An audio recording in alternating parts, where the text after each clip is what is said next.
Good afternoon to everyone. Sorry for the slight delay. Welcome to the second edition of the Climate Change and Sustainable Development series. We are hoping that this will be an enlightening, engaging session as we have persons from the UK, from Barbados, and I think from St. Lucia as well, as they set the context of the impacts of flooding on healthcare systems in the Caribbean and how we can go forward in terms of making our healthcare systems more resilient to climate change. And so I'll turn you over now to Ms. Janice Brown, who will kick off the introductions of the presenters that we have today. Janice, are you there with us? I could hear you. Oh, you can hear me? Yes, I could hear you, but I don't think you'll be able to see me. Seems to be an issue with the video. No problem. Okay. Well, good evening to everyone. I'd like to welcome you to the webinar. And our first presenter is Ms. Carrie Hines. Ms. Hines in 2001 became a graduate of the Geography undergraduate degree program at the University of the West Indies, Mona, Jamaica. She continued her education at the George Washington University, USA, graduating in 2005 with a Master of Science in Engineering Management, specializing in crisis and emergency management, and received the designation of Applied Scientist in Crisis Risk and Emergency Management from the same university in 2012. She's also a 2017 graduate of the Caribbean Leadership Development Program. Ms. Hines assumed the role of director on the 1st of May 2015. In this role, she's responsible for the daily operations at the Department of Emergency Management and the coordination of the National Emergency Management Program. Previously, she was the Deputy Director at the Department of Emergency Management from 2007 to 2015, and Program Officer from 2001 to 2007.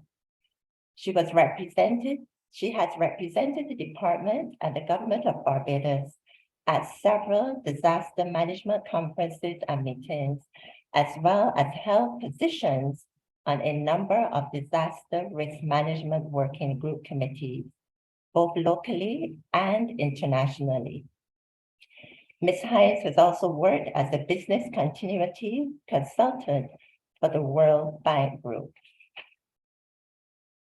Ms. Hines has also published Caribbean Disaster Management Project, a national and regional approach to natural hazards mitigation, the Barbados Experience, in the Sharing Innovative Experiences, Examples of Natural Disaster Mitigation in Small Island Development States. For this particular webinar, Ms. Hines will be looking at the subject, flooding, risk management, and climate in Barbados. Welcome, Ms. Hines. Thank you so very much for that introduction. Good afternoon, Dr. Douglas. Good afternoon, panelists. Good afternoon, participants of this webinar today. I will start by sharing my screen.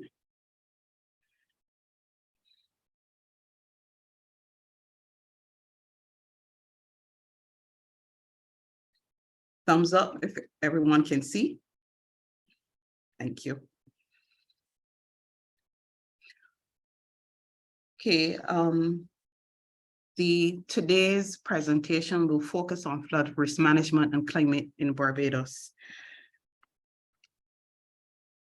I will give, the presentation will follow the outline in terms of, I'll first give a hazard and vulnerability context, give our context here in Barbados, speak to the strategic approach for managing risk, the role of the Department of Emergency Management. Then we look at climate change and its connection with flooding.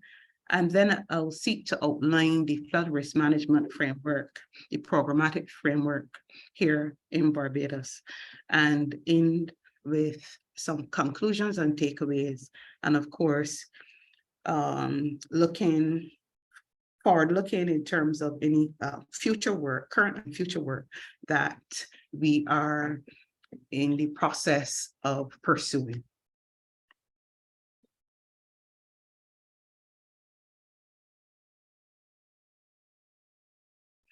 Now, with respect to the hazard context of Barbados, as we all know, Barbados is located in the Caribbean. It is one of the most disaster-prone areas in the world.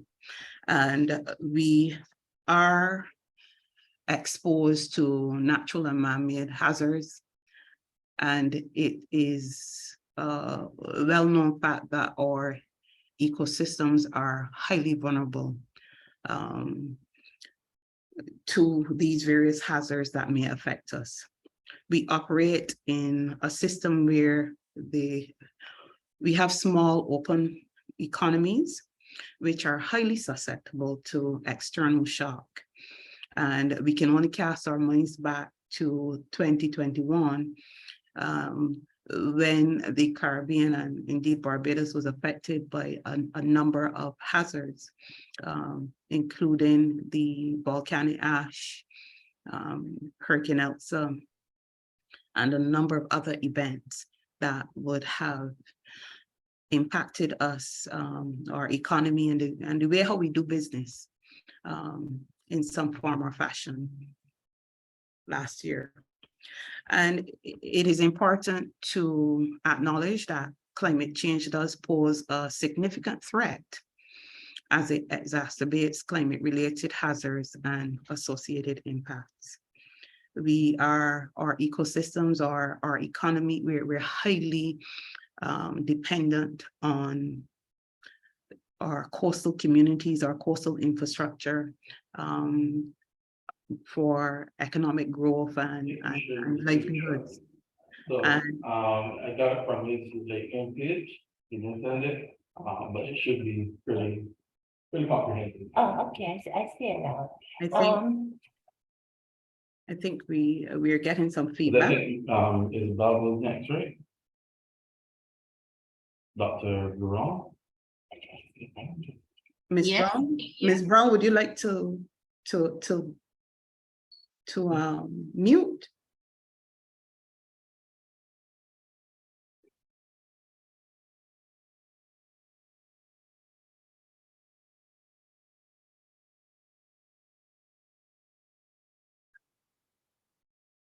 In terms of the strategic approach for managing risks, us in Barbados, we framed our disaster risk reduction program in policy, legislation, and ensuring that we have a nationally endorsed work program.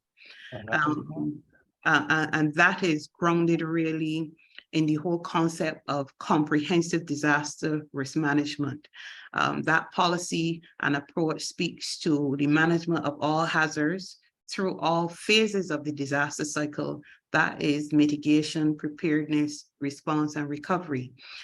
And we acknowledge that the whole thrust and the whole approach of comprehensive disaster management requires all persons to have a stake. It is everyone's responsibility to participate in this effort. It is not just a governmental responsibility, but that of the private sector and the general population and various sectors in society. At the end of the day, CDM seeks to support the whole issue of risk reduction and management, and trying to incorporate our gains within the whole development sphere and agenda. We have had in Barbados, as I said, we have looked to plot out and articulate really a results-based work program that speaks to building that resilience in the operational space, and with specific, concrete and measurable, we are focused on concrete and measurable change. And it is a program that really speaks to all partners in society. Now, just a little bit about the role of the Department of Emergency Management, just to give you a little context. The department is really the coordinator of the National Emergency Management System that is made up of many players. For example, the Ministries of Health, Environment, Agriculture. We have civil society. We have the private sector participating in this emergency management system. And we also have, to an extent, academia operating in this system as well as the first responders and persons within the community who seek to support this emergency management system. As I said before, we look at it as disaster risk management is really a shared responsibility and everyone's business. But the Department of Emergency Management is really the lead agency with responsibility for managing and coordinating the program, not just in times of preparedness and response and recovery, but also looking to ensure that disaster risk management is really mainstreamed into everything that we do as citizens or citizens in this country. So we really seek to mobilize resources when needed and coordinate and really encourage emergency management and resilience building activities. Now, when we look at the whole issue of climate change, excessive rainfall events and flooding, I think we can just cast our minds even as recent as a couple of months ago. You see very small events, niggling events, flood events that may disrupt or the way how we do business for sometimes small periods of time. But more recently, because we've seen a lot of excess rainfall events impacting a number of our communities, a number of our towns, and I think it was just, it was within this hurricane season, while we have not had a major impact here in Barbados, we have had a number of these flooding events, which have in some instances brought business or disrupted business for a short space of time. According to the World Meteorological Organization, over the last 50 years, a weather or climate-related disaster has occurred on average every day, taking the lives of 115 people and causing tremendous economic losses. While we in Barbados have not seen in recent times any deaths occurring, we have had a case where it really has disrupted business and economy, as we know. And we can just cast our minds back to 2021 when we were impacted by Hurricane Elsa. And this did cause some damage across the island, especially to a number of our housing stock, really, and really disrupted business as usual.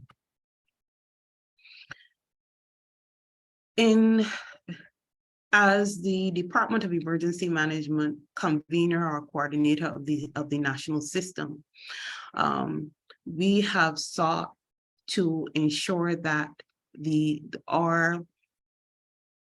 have a strategic approach to comprehensive disaster management, and within that, the whole issue of flood risk management as well.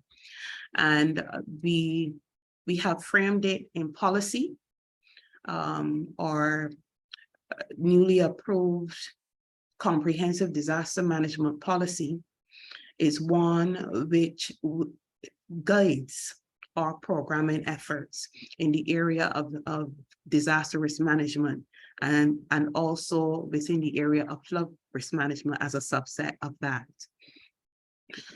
And the impact really is for us we are pursuing a safer, more resilient and sustainable Barbados through this comprehensive flood risk management.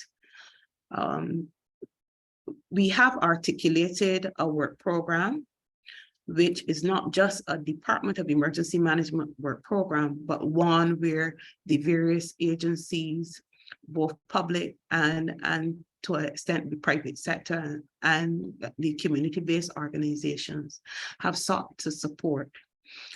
This work program would have been approved by the Cabinet, Barbados in January 2020.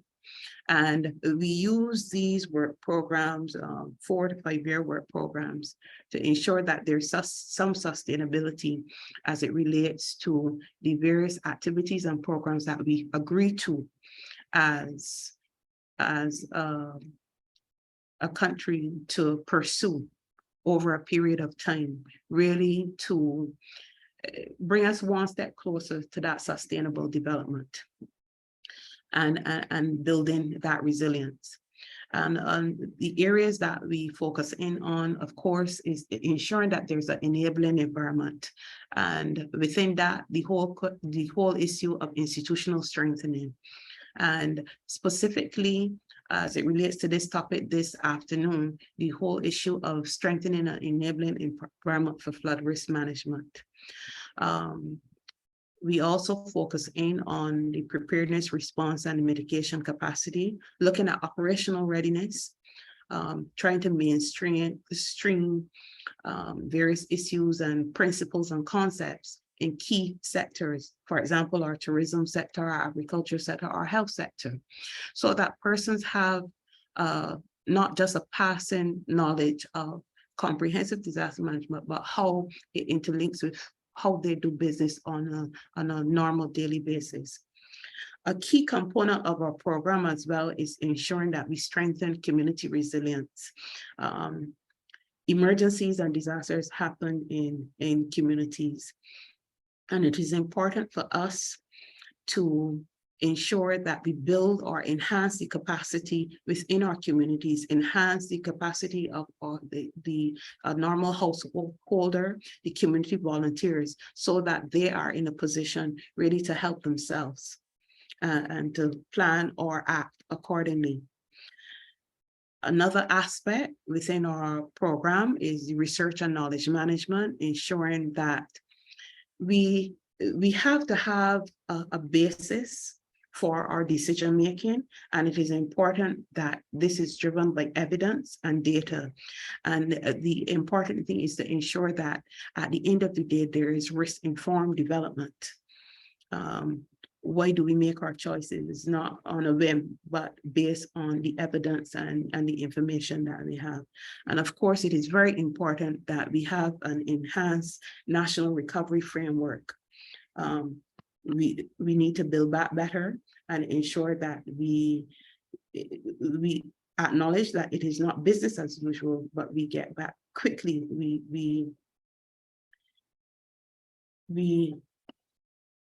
We quickly recover from whatever event would have affected us. So the next couple of slides really just tries to highlight the different areas that we've worked in, or we continue to work in. So for example, in terms of the prevention and mitigation, when it comes to flood risk management, it is very important that we continue to define the risk and the vulnerability and exposure to this hazard. And within that, the thrust is really on hazard mapping, ensuring that we have these databases and the information that we need to really focus in on the situational awareness and the decision making, not only when we are in response time, but in terms of preparation and even in the recovery aspects of it. And of course, very important is the whole issue of developing our national and our community level profiles. In terms of influencing flood management policy, plans, and development, it is really important for us as a department and as agencies of government that we look to see how best we can incorporate or encourage the incorporation of the disaster risk management considerations in policy and across the operational space, and hence the championing of incorporation of DRM issues or considerations in land use planning, in the risk and hazard vulnerability analysis. And while there are a number of policy issues, there are also some solutions, hard solutions, in terms of ensuring that we construct the flood resistant homes and reinforcing our homes, and really looking to push the whole concept of promoting nature-based solutions. Now, a cross-cutting feature of the various various phases of the disaster risk management cycle is really increasing the public's knowledge of disaster risk management, the public's knowledge of the various hazards that can affect them, and looking to actively engage stakeholders in the issues. So for example, as we speak today about the flood risk management, but linking that to issues that, in terms of human health issues, how the actions that you take as a householder, how that will impact you or impact your susceptibility to the flooding hazard. So noting across the various phases, just looking at areas that we have sought to build capacity in. The whole question of risk financing, and as a government, we have looked to address the residual risks, looking at the contingent credit facilities, the risk insurance facilities, and seeing how best, as much as we may prepare, have the hard and soft, but looking to see how best we can also support through this risk financing and ensuring that we have a comprehensive fiscal risk management portfolio. And there are a number of other actions that you can take in the preparedness phase of comprehensive disaster management, including the development of our contingency plans, and even developing and maintaining our early warning systems. Within the response aspect of it, the whole question of ensuring that we have adequate systems, operational systems to support any crisis, and that includes the activation of our emergency operations centers, having the requisite resources to support any sort of response, including that response to flooding or any other hazard that may affect us at a national level. As I said before, it is a case where you will find that the risk awareness and advocacy, the public awareness, is a cross-cutting feature. And it is really important that the public is aware at every step of the way. They're aware of actions that they can take to assist them in any actions that they may need to take to be safe, to ensure their safety.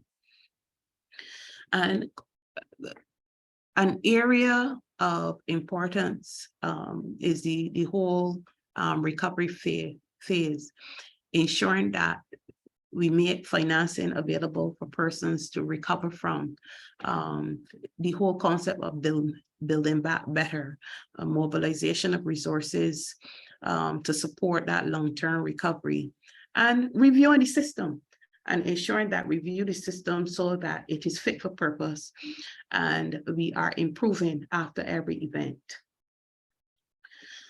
And what I would consider key takeaways and conclusions a risk-informed and proactive measures really saves lives. And it is important that we tackle the whole question or the whole issue of flood risk at all aspects of the cycle, all phases of the cycle, from the prevention and mitigation through the preparedness, response, and recovery. And one of the issues that we have looked at really is the importance of stakeholder engagement and partnership and collaboration in this whole instance. It is not just the work of the Department of Emergency Management or the drainage unit or the University of West Indies, but we need to come together in a very collaborative space. We have to understand that we're not going to get it right the first time. It is really an iterative process, and as we go along, it's a continuous process improvement. And it is important that persons understand that the flood hazard is impacted by, or it can impact other aspects of life, society, and economy. And it is important that we build capacity and resilience, not only from the top down, but from the bottom up. And I just wanted to give you an idea of the areas that we are working on currently. These include improving our early warning systems through policy development. And this is very important, ensuring that persons have the requisite information and knowledge really to effect early action. That is very important when we're dealing with climatic risk or any risk. Having that information so that you can act accordingly, and really it is about saving lives. Another area is ensuring that we have the risk information platforms to facilitate that action and decision making. And I think that is very key. And this is one of the areas that we're looking to improve on. I know we've spoken, I mentioned before about the community risk profiles and the national risk profiles. It is very important that we have that information available to us so that whether you are in the tourism sector, the insurance sector, the health sector, you are able to make valuable decisions utilizing critical, relevant, and accurate information. We also focus in on building community resilience, and that is where our advocacy comes in. It is very important that we move the policy into action, words into action, and we implement the much needed solutions at the local community level, because that is where you have the impacts of the flood hazards and all the other hazards that may impact any one community, ensuring that we build and develop our teams to support the response, recovery, and even preparedness. And it is very important, and I think just to give a plug here, it is important, we see it as important from the Department of Emergency Management to explore opportunities of collaboration on the flood risk management issue, but also other disaster-related issues, really to support that sustainable and that resilient development in Barbados. So I think I will stop here and hand it back over to you, Dr. Douglas. Thank you so very much. Thank you so much, Mrs. Hines. Really informative, showing us the scope of work that is being done by the DEM as it relates to disaster management in Barbados. I, in particular, like one of the conclusions that you had in terms of that information platform, because I think that is key in terms of disseminating the information to the actionable areas within the population, where you can have the mitigation, you can have the adaptation from the community level and being built up, in terms of gender. The Faculty of Social Sciences is very keen on this type of work. I can see obviously some really good, strong collaborations coming out of that, but also too with some of our sister centers at the UWI, like Sir Meads as well, because flooding also feeds into the whole water resource management. And Dr. Carl Payne, who is part of a team that we have too with the center, would be very keen on that. But I think, like you said, to reiterate, in terms of having that cross-sector approach, that multidisciplinary approach is going to be very key in terms of dealing with this, because this is a huge issue. Let's not try to minimize it. It's a huge issue, and the scope of it is really too large for any one entity or any one, organization to really tackle on their own, because it isn't created by one organization either. It's a multiple, in terms of the sectors, in terms of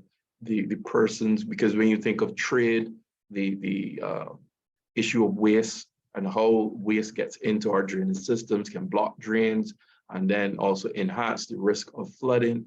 Also in terms of infrastructure, how they're built, from the drainage wells to the drainage systems, to our roads, our road infrastructure, even our homes, how they're built, and also buildings as well. So it has to be a very rounded approach. And I really thank you for giving us the context for Barbados. Next, I'll turn over to Janice so that she can introduce the next speaker, which is Dr. Isabel Giron. From here at the UWI, she is a climatologist, and hopefully she should be able to shed some light on the complex issue of climate and what we are seeing and what we can see in the future as it relates to climate and in particular rainfall. So over to you, Janice. Dr. Isabel Durand is a senior lecturer in atmospheric science at the Faculty of Science and Technology at Cape Hill campus. She holds a PhD in physical geography, climatology, looking at the effect of ENSO events on European climate. She has done 2 postgrad documents before coming to Barbados, one on the past climate in Scandinavia, and the other on the effects of vegetation on climate. She arrived in Barbados in 2008, and since then have published several papers on the dynamic of the Caribbean climate and the forcing involved in the modulation of the rainfall. She's part of the climate research group in Mona campus and co-developed with Dr. Smith on the major in environmental science offered at the Faculty of Science and Technology, Cape Hill campus. And she's teaching the climate aspect of this. As Dr. Douglas said, she is well-versed in climatology. We just heard Ms. Carrie Hines dealing with specifically in Barbados, but Dr. Guran will be looking at climate, rainy season, and flooding in the Caribbean, not just limited to Barbados. Dr. Guran. Hi, good afternoon, everyone, panelists and participants. Thank Janice for the introduction. Yeah, a long time since I arrived here. Now you make me realize that. So today I'm just going to present something. Oh, maybe I need to share my screen first. Everybody seeing my screen? Yeah, so it's kind of a small introduction about the climate that we have in the Caribbean, that's regional level, and how the flooded are implied in the climate that we have. So the basic definition of a flood is basically you have some water in a place where it's usually dry, or with a formal definition over here. And this excess of water are associated to weather events. But this weather event can have either a short duration or a relatively longer duration, meaning you're looking at different time scale. So we can have heavy rainfall, like apparently it started today in Barbados, over a really short time period. When I say short time period, it's like few hours, and suddenly you have 25 or 40 millimeters of water. Or as it happened during the rainy season, it's raining almost every day, but not heavy rainfall at all. But the cumulative of the rainfall makes the soil being saturated, and any event can trigger actually a flood. And then we have the other type of flood that are associated to same weather events, but their effect that they have on the ocean. and how they're going to push the water inland and create the coastal flooding. And this will also have a relatively short duration for a few days or a bit more, and then the water disappear it came. But when you think about flood, you have to think about the runoff versus the infiltration. So how much it rains, how much the soil is able to infiltrate, and how much water is going to run down the street. And this is associated to mainly topography of the soil property, but there is a lot of other factors involved too that I'm not going to get into detail now. So when you think of flood, there is a lot of factors to actually take into account. And when you look at climate, there is a lot of things to look at the same time. So how is this flood embedded in the Caribbean climate? So most of my work has been not based on a singular island, because it's really difficult to get the data for particular island, but I've mainly worked on the Caribbean region. And this is what I mean by Caribbean region. It includes mainly Central America and all the Caribbean islands. And as a climatologist, you look at how much precipitation do you have over a time period that is superior to a month, because below that time scale, you're more in meteorology. So we look at amount of precipitation, but we also look at frequency of particular weather events. How many weather events we have for a month, or for a season, or for a year, and how much it changed from a year to another, and looking at different time scale. So when you look at the annual cycle of the Caribbean rainfall, so you take all the grid points and all the information for the entire Caribbean region, and you look at how is the annual cycle look like. Well, we already know, and you all know, that we have a dry season in the Caribbean that's starting around December and lasting around the end of April. And then we have what is defined as a wet season. So the dry season that is observed is associated with atmospheric factors and what happened in the ocean. So when we have a dry season, we basically have a high pressure system mainly located over the Caribbean region. The sea surface temperature, I put here cold sea surface temperature, but they are not that cold. It's around 24, 25 degrees. We have stronger trade wind. This is when it's a surfer time, you have plenty wave. And sometimes we do have rainfall and heavy rainfall associated to the mid-latitude cold front coming out from the United States. But it's usually situation or condition that are not conducive to precipitation. And then we move to the wet season. And this wet season has been defined as having an early rainy season and a late rainy season, associated to the two maximum of rainfall that we usually observe in June or in September and in September. And this is associated to the northward migration of the high pressure system. And then this is also the time where around May, when we have maximum insolation start to increase, the sea surface temperature start to increase too, the trade wind reduce, and we have a relatively weak Caribbean low-level jet. It's also the time, mainly during the second part of the rainy season, when we start seeing the easterly wave coming out of Africa. And this is all the conditions that basically favor the amount of rainfall. You see the massive difference that we have during the dry season is still raining every day, because this is daily data, but you have less than 2 or 3 millimeters per day. And when we switch to the rain season, you have up to, in average, 6 millimeters of rainfall a day. And the other part of the rainy season is something that is called the midsummer spell. So it's not like it's a dry part in the rainy season, but it's a time where we have lower amount of rainfall in average per day. And this is also associated with atmospheric circulation, where the high pressure system is suddenly migrated southward again, despite the fact that we have warmer sea surface temperature. The jet is stronger, and this produces a reduced amount of rainfall. So this is how our rainy season is defined.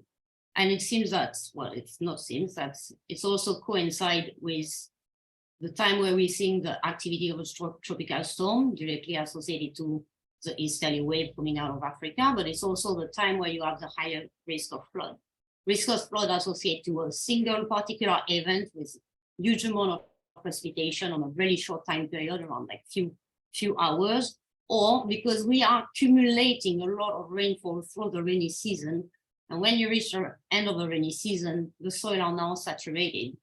And if the soil is saturated, it cannot infiltrate as much as is used to during the dry season. So this is what we know about, in a simple way, what we know about the Caribbean rainfall and the cycle of the rainfall through the year. But if we look at the same rainy season, so on this figure, you have each square is 1 day of rainfall, starting in January, the 1st of January 1981, but we do have some missing data for the 4-5 first day.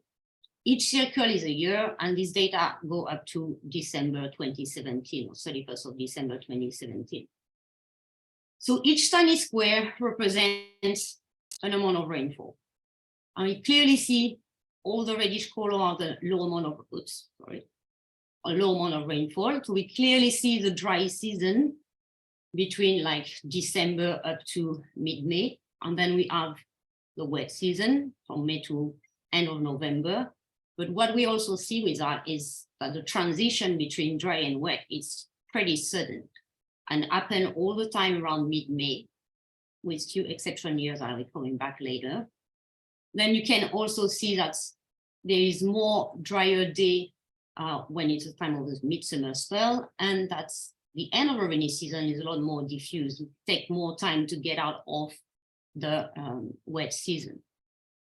And you see here with some individual days that you can have relatively high amount of precipitation even during the winter time. Now, this wet and dry and wet season, they are also modulated. So this represents the seasonal variation, but this is also modulated by what we call interannual variability, or processes that happen from a year to another. So if you, if you check here, for example, 2016, 2017, you see that the rainy season seems to have started earlier. So not every, or here it started a bit later. Not every single year is the same. Not every beginning of a rainy season is the same, and not every rainy season is the same. You have some change from a year to another. And these changes are also associated to, for the beginning of a rainy season, what happened in terms of the sea surface temperature of the tropical North Atlantic. When you arrive during the late rainy season, when you are September, October, November, or even the beginning and the dry season, it seems that the sea surface temperature of the East Equatorial Pacific modulated the amount of rainfall that we have. So looking at the seasonal variation, that you see how it changed through the year, but then we are looking at how it changed from a year to another. And it seems that it's associated to the ocean. But there are also longer time scale change associated to multi-decadal variability. So, and it's for the Caribbean, the main effect is associated to the North Atlantic and something called the North Atlantic multi-decadal oscillation. Meaning from some of the years or for several decades, we have a warming of the Atlantic, and the seasonal variation and the usual interannual variability happen above a warmer North Atlantic, or from other decades, it's happened over a cooler North Atlantic.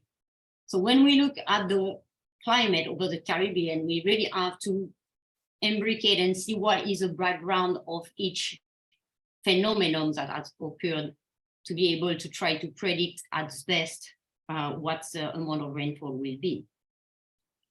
So in terms of interannual variability, the El Niño Southern oscillation that correspond to warming here over the entire East Equatorial Pacific. So we are not talking about a small area. It's a real drastic change in the amount of heat content over the East Equatorial Pacific that produce a modification of the entire atmospheric circulation, including the atmospheric circulation over the Caribbean.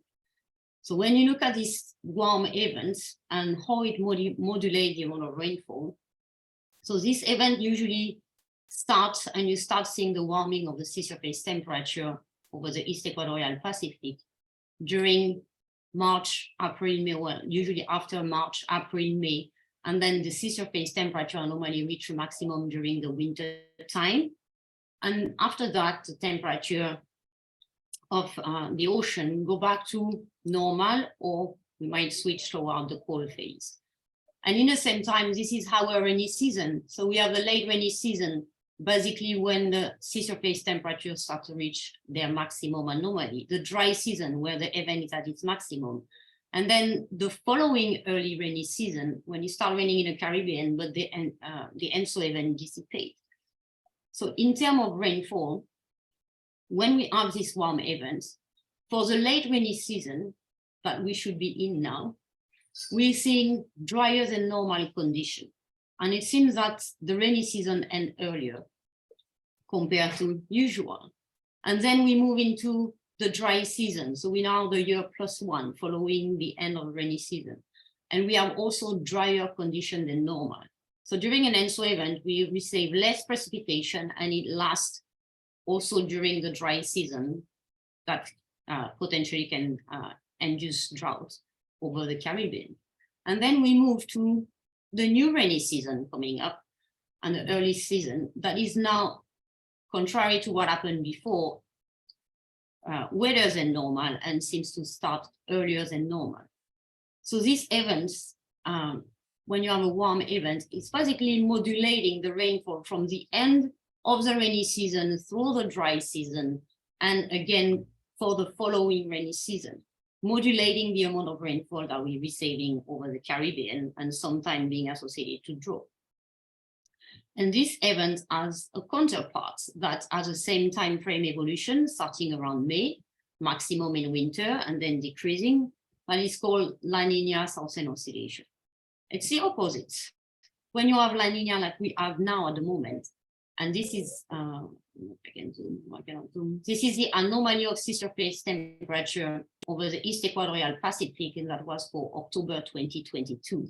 So that's the situation over the Pacific at the moment. Over the Atlantic, we don't have much, barely warmer anomalies than normal. And this Nina produced kind of the opposite of the El Nino event. You tend to have wetter rainy season or late rainy season than normal, and a wetter dry season than normal, the one we are going in. So instead of showing the exactly opposite map than here, I'm showing here the precipitation outlook for the Caribbean produced by CARICOF, and that was a prediction in rainfall for October, November, December 2022, showing that we have a probability of being in a category above normal rainfall for all, most of the Caribbean except Cuba and the Bahamas and Central America. And we have seen a lot of rainfall since the beginning of September and still going on now. And if we move for the prediction for November, December, January, we are still in a probability of receiving above normal rainfall, at least for the Eastern Caribbean here.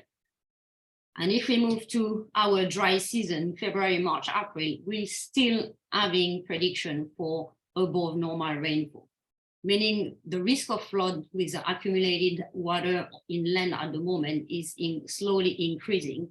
Not necessarily that a short event is going to happen, but we are accumulating a lot of water, and even in Barbados, if you look around at the moment, the soil is pretty much saturated, cannot really infiltrate it anymore, and any rainfall run down the street.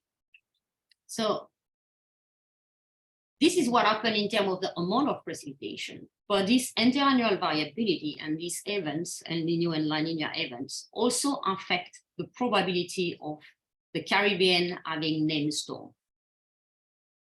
So this is what's published in 2011, and here you have what is considered as a neutral year, meaning you are neither in a Nino nor in a Nina event, and it clearly shows a reduction of the probability of having named storm during a Nino event, a reduction of hurricane and major hurricane compared to normal, while the Nina, as we are now, show increased probability of seeing named storm, hurricane, and major hurricane versus to what we observe in a neutral year. And this, of course, increases the risk of flood, both for inland flood, but also associated to the storm surge. And this is why in May 2022, when the NOAA Center published the Atlantic hurricane season, we also were 65% above normal in terms of having named storm because of La Nina event and how it modified the atmospheric circulation and reduced the wind shear over the Caribbean. So what we have here is all indication, and as soon as you have information about above normal named storm, and then you know that you're going to have weather condition and normal, yes, the risk of flood is also increasing. But this is what we have in interannual variability. Remember, I talked about something that was happening over multi-decadal time scale, and it's something that lasts for a couple of decades or 30 years or 40 years. So this Atlantic multi-decadal oscillation, like you're seeing here, is presenting warm phase and cold phase. And it has been shown, and we are now in a warm phase, it has been shown that during the warm phase, the ocean has a lot more heat content, and it seems that the frequency of the named storm is also higher. And this is independent of any climate change. It's natural fluctuation in the Atlantic Ocean. And of course, this year we are accumulating both a warm ocean on the top of the Nina event that increases even more the chance of seeing more named storm across the Caribbean. So I tried to look at what was happening, what we know, because I'm aware, but not that intensely aware in climate change. So what we know in terms of temperature, we have seen, and all the data that I've looked at, we've seen the warming in the temperature, and this warming is going to unfortunately continue. And if you think about flood and warming, the main consideration that we have to think about is if you have warmer temperature, you're going to evaporate more. And if you evaporate more, you have drier soil. But the drier soil are also conducive to flood for a single event because it's reduced the amount of infiltration. When we look at the precipitation and the prediction, what we observe in terms of precipitation, first, there is no consensus on any trend for the precipitation across the Caribbean. It will be different on different islands, but the data doesn't really show neither an increase or decrease in the amount of precipitation. They do show a trend toward more intense rainfall. And for the flood, that will be the important part. But for the future, in terms of rainfall, what has been shown by the last IPCC report, and it's mentioned here, and by Professor Taylor, is a drying trend in the Caribbean. So we actually should go toward less fresh water for the Caribbean. That will be a problem for an island like Barbados. But that can be good for flood because you have less rainfall, so supposedly you have less flood, but not if it's associated to drier soil and a single event can trigger a flood.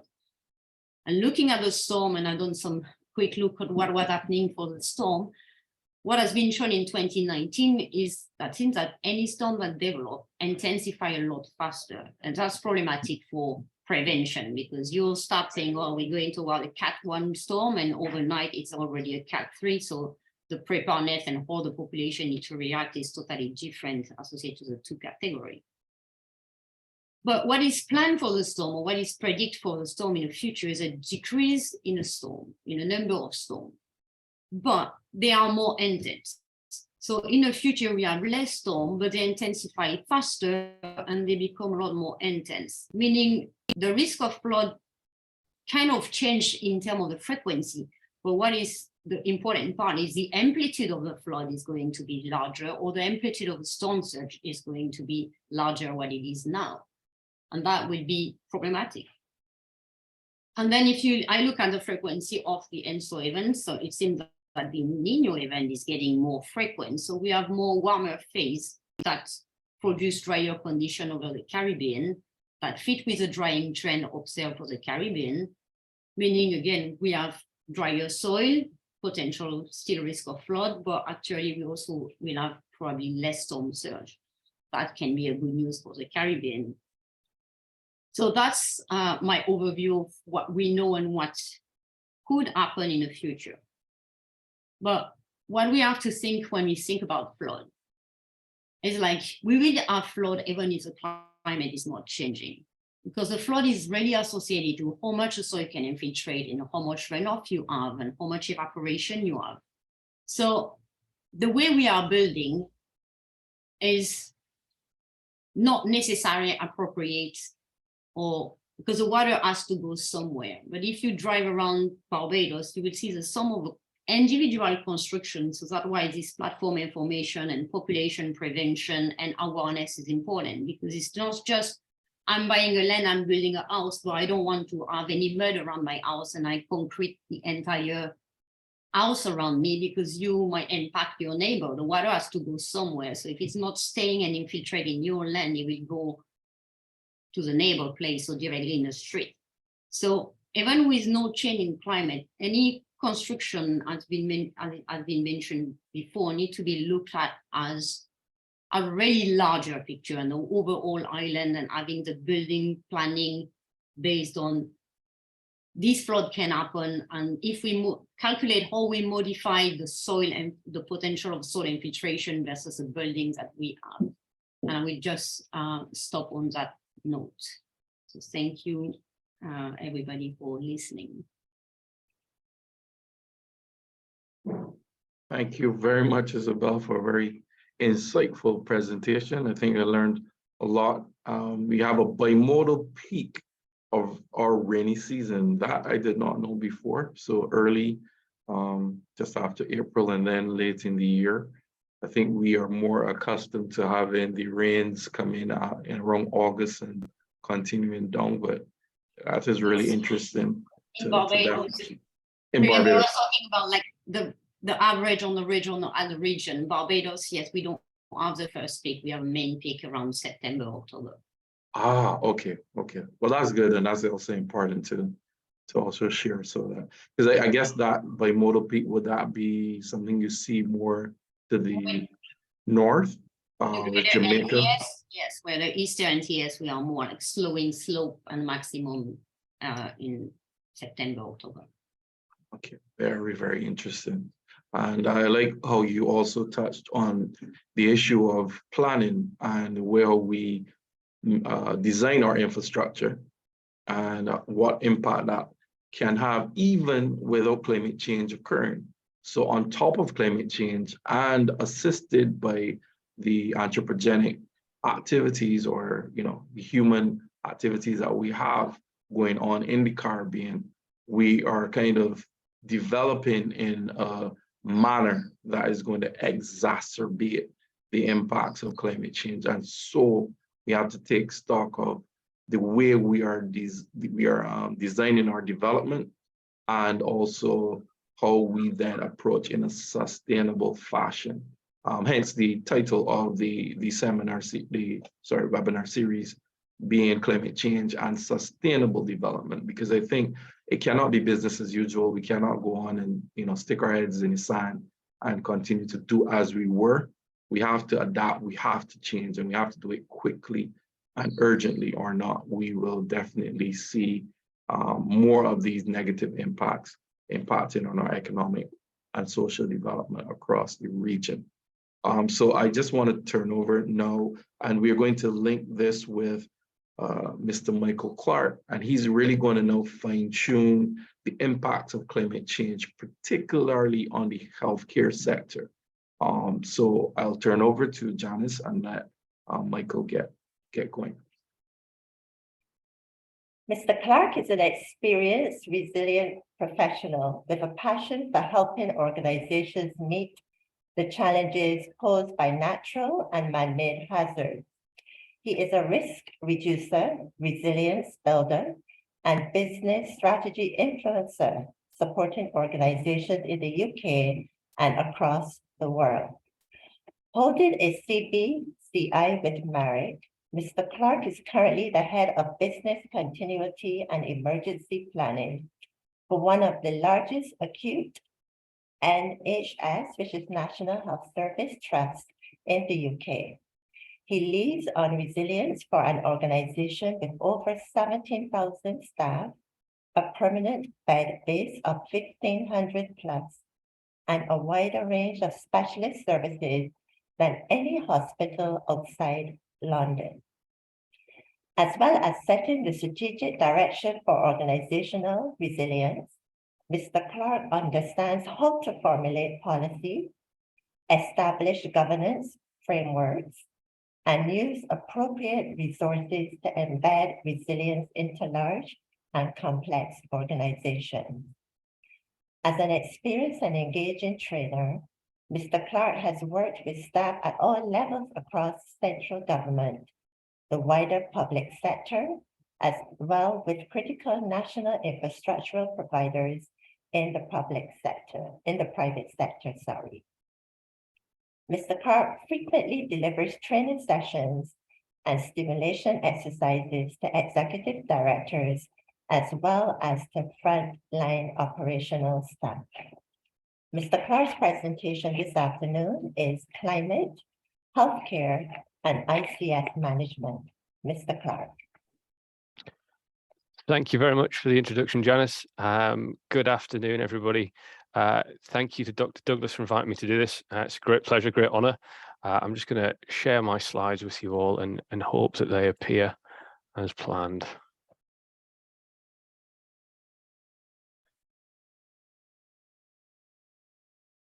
So I'm hoping everybody can see those. Thumbs up would be useful. Great, thank you, Dr. Douglas. So yes, as Janice introduced me, I'm Mike Clark. I'm Head of Business Continuity and Emergency Planning at Newcastle Hospitals. We're one of the largest acute hospital trusts in the UK, have a wide range of specialist services. In my portfolio, I have everything from climate change resilience and adaptation to major incident mass casualty management, infectious disease management, a bit of operational resilience, and is quite pertinent at the NHS at the minute, industrial action and strikes. So quite a broad range, but here today I'm going to talk about the impacts of climate change on the health service. So I'm going to cover three specific topics. We'll look at some of the general climate change impacts on the health system. We'll focus the lens a bit more sharply on some specific impacts and look at flooding. And then I'll talk you through the strategic response of the health system to climate change in the UK context, and that's going to look at adaptation, as Kirk touched on, and then as well emergency response and the use of incident command systems. So climate change is undoubtedly one of the biggest challenges that we face this century. That's no secret. That's why we're all here. We know that. As much attention has been given to achieving our targets of carbon net zero, we know that even if we were to hit that tomorrow, which is unlikely to happen, that due to the lag in impacts, that we're still going to see more extreme weather events continue due to the atmospheric systems, and that's going to be something that's going to impact us for years and likely decades to come. That means that we have to adapt now. We have to build resilience into our healthcare system. We need to anticipate both the direct and indirect impact on public health and population health, so we have a health service that's capable of delivering no matter what it's faced with. So as our climate changes, here at the top in the blue boxes, you'll see some of the risks, some of the likely impacts, and then in the red boxes at the bottom, you'll see some of the outcomes of that for the public health and the health system. So as the Earth's temperature rises, obviously sea surface temperatures increase. We have hotter days, less rainfall, more intense droughts, more extreme and intense rainfall events and flash floods, more extreme and intense storms and hurricanes, higher sea levels, impact on shoreline intrusion into coastal areas. And what does that mean for the health sector? So in these more extreme weather events, the storms, the floods, we see more injuries and fatalities through trauma. So that'd be physical trauma or mental trauma. Impact on mental health is profound and often overlooked. Respiratory illnesses are on the rise. So thinking specifically of Caribbean impact and the Saharan dust, so exacerbating existing respiratory illnesses. Equally, the same with cardiovascular diseases. There's a rise in vector-borne disease, coastal areas as well as sort of swamp areas and lakes as well, rise in the number of mosquitoes, as well as that, waterborne diseases, diarrheal diseases as well. Impacting on farming as damage to crops, leading to hunger and malnutrition. And all of this in the long term has knock-on physical and psychological impacts, exacerbating chronic conditions, and then leading to new emergency conditions as well, all ultimately meaning a lower quality of life for our populations. So just some of the more specific ones, and where the impacts are felt.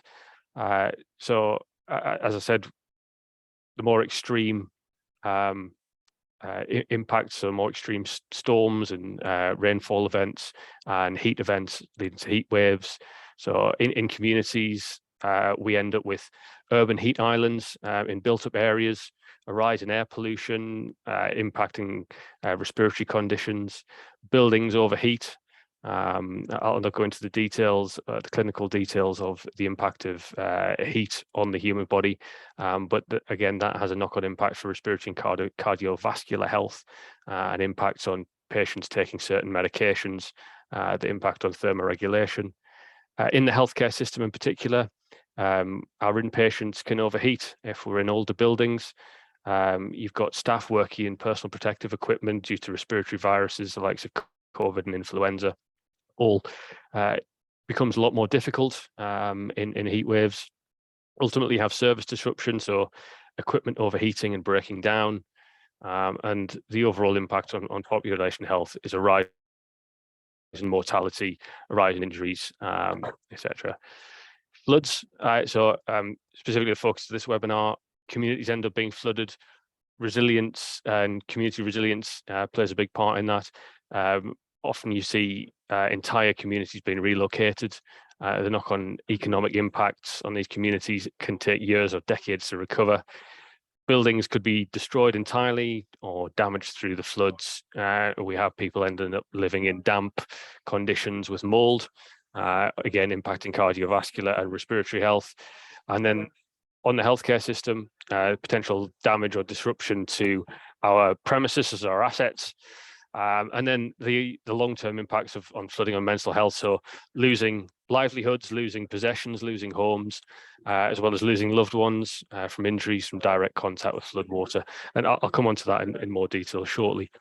Then severe storms, so hurricanes, we're seeing communities in their entirety destroyed, damaging community resilience, again, meaning people potentially have to relocate in the long term. And again, those knock-on economic effects. Equally similar to flooding, loss or complete damage to homes or shelters, damaged power lines, damaged gas mains, and the risk of flying debris as well. And similarly to personal effects, seeing the same sort of damage to our healthcare assets. So hospitals losing power, losing water, having the physical infrastructure damaged by high winds or flying debris. And again, similarly to flooding, seeing that long-term impact on mental health as we deal with losing homes, losing livelihoods, and losing loved ones. So we'll just narrow the focus a little bit more, focus the lens in on the health and social care and population impacts of flooding. So these can happen in two ways, essentially. So you've either got direct contact with flood water, or indirectly from damage to infrastructure, ecosystems, and other important aspects of the social support systems. So statistic is that 2/3 of flood-related deaths worldwide are from drowning. The other third from physical trauma. So that could be contact with debris in the flood water, electrocution, so electric lines entering the water. Interestingly, carbon monoxide poisoning or fires. So as we deal with the aftermath of floods, we look to try and get dehumidifiers in to make our homes habitable again. the use of generators is quite a big contributing factor towards deaths from carbon monoxide poisoning.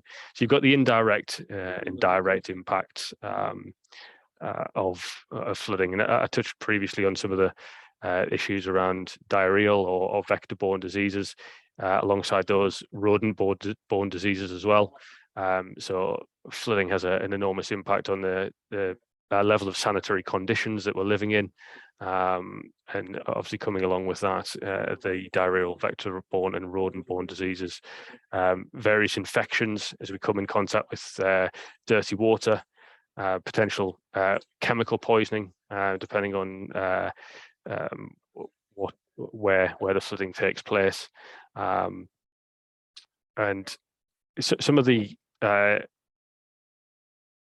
exacerbating factors, some of the vulnerable people groups that this tends to impact more acutely. So those with limited physical capacity or limited mobility, so people who are unable to evacuate of their own accord, people who have a reliance on important medication or medical devices, so thinking of people who be on home dialysis or home ventilation without access to that for certain periods of time is going to have a very detrimental effect on their health.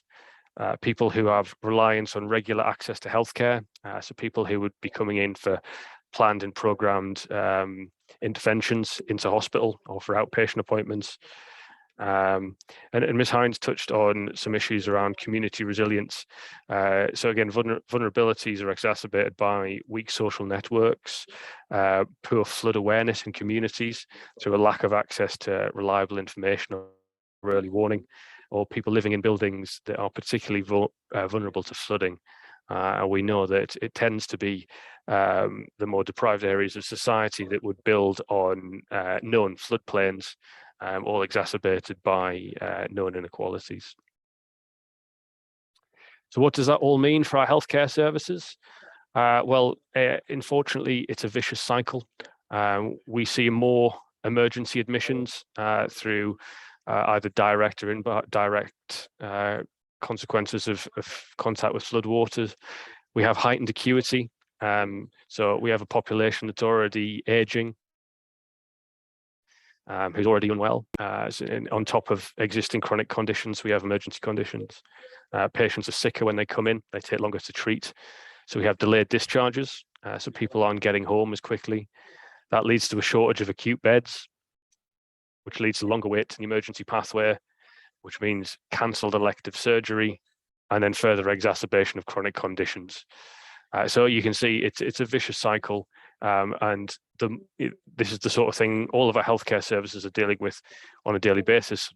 So when you throw in the impact of climate change as well, you can see just how much our healthcare systems struggle. So how do we respond? What are we going to do about it all? So we take a two-pronged approach through adaptation and emergency response. So in the UK, we use an approach called integrated emergency management. We don't have a single disaster management or emergency management agency in the UK. We embed emergency planning, emergency management, and adaptation within each of the various incident response organisations. So within healthcare, within the NHS, within our ambulance service, within our police force, within our fire service, and within all public sector organisations. And strategic approach to dealing with the threat of climate change in the NHS requires two streams of work. So we have adaptation and emergency response. So adaptation looks at building resilience to the impacts of climate change that we can't mitigate. It's about long to medium term resilience and service redesign that helps us be able to prevent or mitigate the impacts of climate change. And they have to dovetail well with existing emergency planning and incident response arrangements. Emergency response is more dealing with the acute impacts of extreme weather or climate change on our assets. So that means that we can ensure the continuity of both incident-related and non-incident-related activities.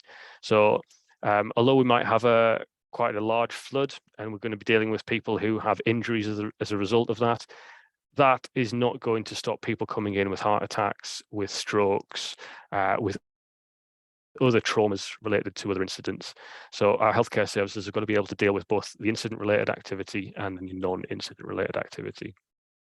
So taking flooding as an example and looking at how adaptation and emergency response work. So adaptation actions could include things like building sustainable urban drainage systems into our hospital estates, so they can deal with either fluvial or pluvial flooding, so that we ensure that our estate isn't impacted or isn't flooded, and we can continue to deliver critical services. Emergency response looks like ensuring that we've got sufficient sandbags in a flood event.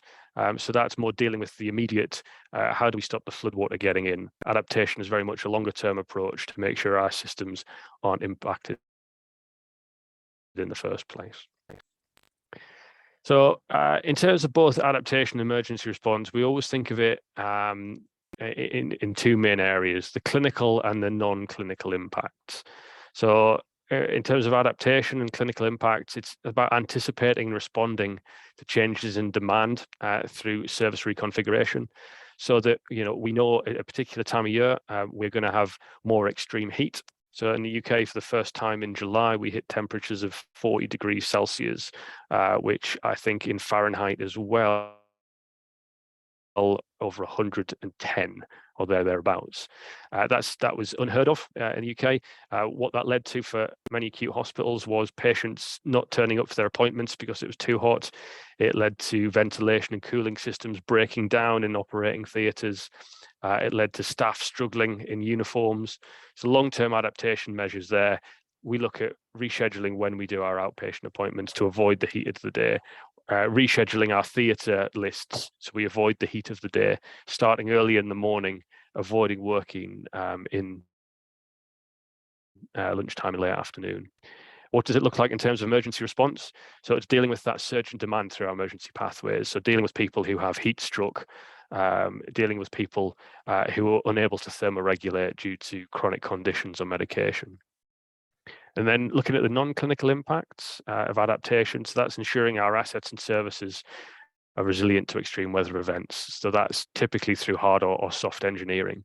Like I mentioned, sustainable urban drainage systems, or designing buildings that can keep the heat out in the summer and keep the heat in the winter. And what does emergency response look like? Again, it's managing the physical damage to our estate. So periods of extreme storms, issues of debris breaking windows, scaffolding or parts of buildings been ripped off and damaged, and parts of roofs being torn off, and potential service disruption where we haven't got a building that's fit for purpose anymore. So we're dealing with clinical and non-clinical impacts, but focusing both at the same time on adaptation and emergency response. So what does adaptation look like in practice? So this is an example of an action plan that we're embedding within our hospital trust. Important that we get the governance right, that we get stakeholder engagement. So as we look to redesign our services to adapt in the long term to a changing climate, making sure that we've got buy-in from all levels. So that's executive level, as well as the staff on the ground. So that's our clinical staff, our clinical leaders, our doctors, consultants, junior doctors, etc. Looking to redesign our estate in the long term. So the redesign of a hospital is not an immediate process. It's something that takes years or decades to do. So we're thinking, look, very much towards the future, looking at cutting edge design to future hospitals, to ensure that as we model what we expect our climate to look like in 10, 15, 20, 50 years time, that the buildings we're designing now are able to cope with that. Clinical measures, so I mentioned that changing of theatre lists, adapting how we deliver our services on a day-to-day basis, that requires clinical buy-in from the doctors. And thinking about supply chain and procurement as well, making sure that some of the vital supplies we use in terms of pharmaceuticals or clinical consumables, looking at where we get them, looking at the stock that we hold to ensure that any disruption to the supply chain can be mitigated at a hospital level. What does emergency response look like in practice? So incident command systems is one of the key tools at our disposal in incident response. So an incident command system, or an ICS, is to standardize all hazard approach to incident management. It ensures that we can have command, control, and coordination, and it can flex up and down as it's needed, depending on the size and scale of the incident. It's a means of providing coordination to make sure that individual agencies and multi-agency response can achieve a common operating picture. So we're all working towards the same goal, which leads to more effective and stabilized incident response. And within the health service and within many health systems, where we use a similar approach to this one. So this is an ICS that was developed for the Trinidad and Tobago Ministry of Health, and ultimately, it spreads out the roles and responsibilities in 6 key areas, all led by an incident commander who has overall control. But equally, in those 6 key areas there, so intelligence and reporting, planning, logistics, operations, communications and engagement, finance and admin, you'll have a senior lead in each of those cells, if you will, who will report up to the incident commander. And generally speaking, these 6 cells are able to formulate all you need in an incident response. So we'll have specialists, experts in each of these fields who are able to go and get what's needed, who are able to identify what's needed, and ultimately make sure that we can match the demand of the incident with the resources that we require. And ensure that, as I mentioned previously, we're dealing with not only the incident patients, but the non-incident patients. And this is something that's scalable. It's rolled out across many health systems. We use a version of this within the health service in the UK. But this is quite a close example of what was rolled out or is being rolled out across Trinidad and Tobago. So just to sum up briefly, the 2-pronged approach of adaptation and emergency planning, the strategic approach of the health service in the UK is looking at both the long to medium term, as well as the immediate impact of climate change and severe weather events on the health service. Happy to take any questions. Dr. Douglas, I realise I've probably flown through that quite quickly, but more than happy to take some questions. Thank you very much, Mr. Clark, for, again, another insightful, informative presentation. I think that the nexus of climate and health is something that needs more ventilation in the public for persons to understand how climate change is actually going to impact the access of healthcare in the Caribbean as well currently and also going forward. And we can even look in Trinidad and Tobago over the last 2-3 days, or I think the last week, and see the amount of rainfall that they've had, the riverine flooding that has occurred.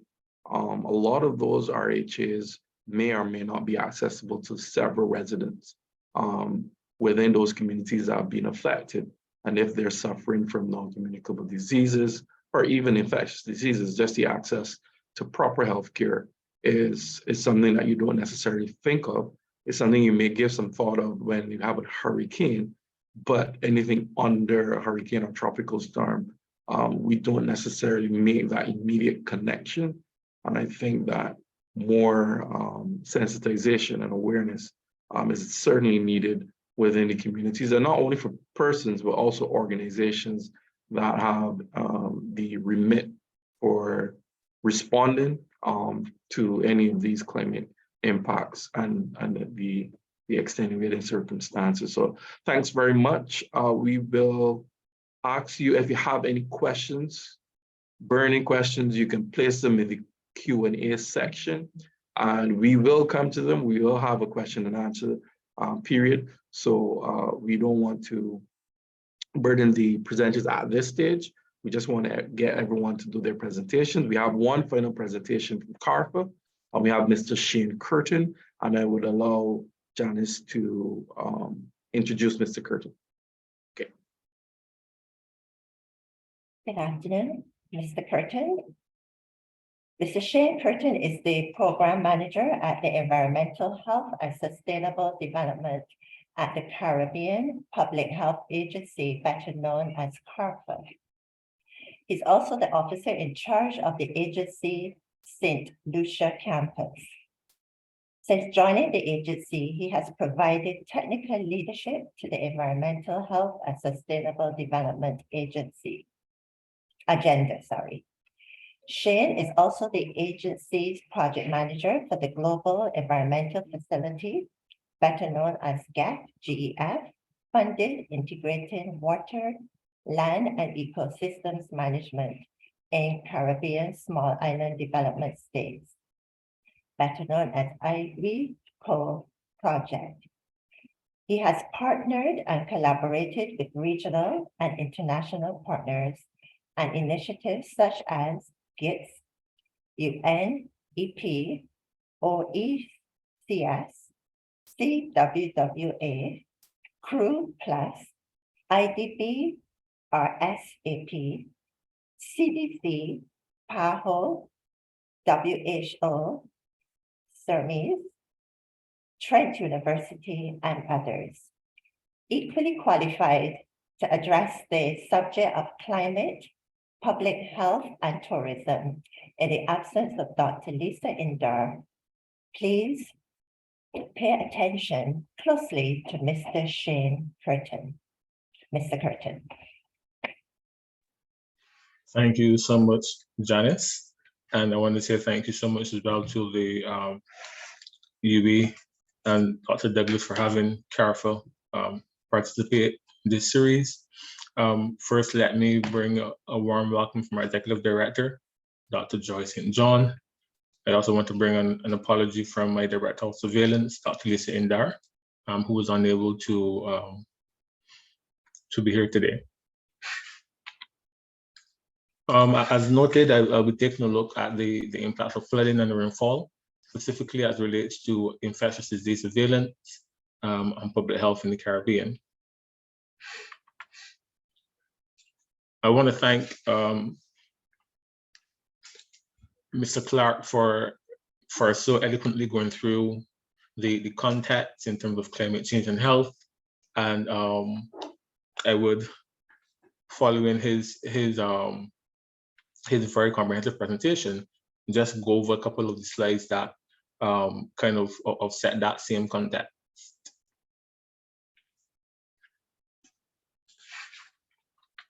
Once again, he would also set the context in terms of the pathways as it relates to climate change and health. But I just want to mention here, and I think Dr. Douglas was mentioning it as well, the need to have more public consultation as well as dissemination of information as it relates to the real impacts of climate change as it pertains to health, and also to note that whether direct or indirect, most of the consequences eventually would reach this stage of health impacts. There are some particular pathways that some may not see as being leading to health, but I would say as it pertains to public health, we do have that progression of all things leading to the ultimate impact on human and human health. As it pertains to rainfall and flooding, regionally, we've seen deaths and injuries occurring from flooding and heavy rainfall. Over the past month, we've had incidents being reported in some of our countries. We've had St. Lucia, Dominica, St. Vincent. Currently, we have an ongoing flood in Trinidad, which is extremely bad, affecting both the south, central, and northern Trinidad. And we also would have impacts such as infectious diseases, and I will speak about these a little more intimately later.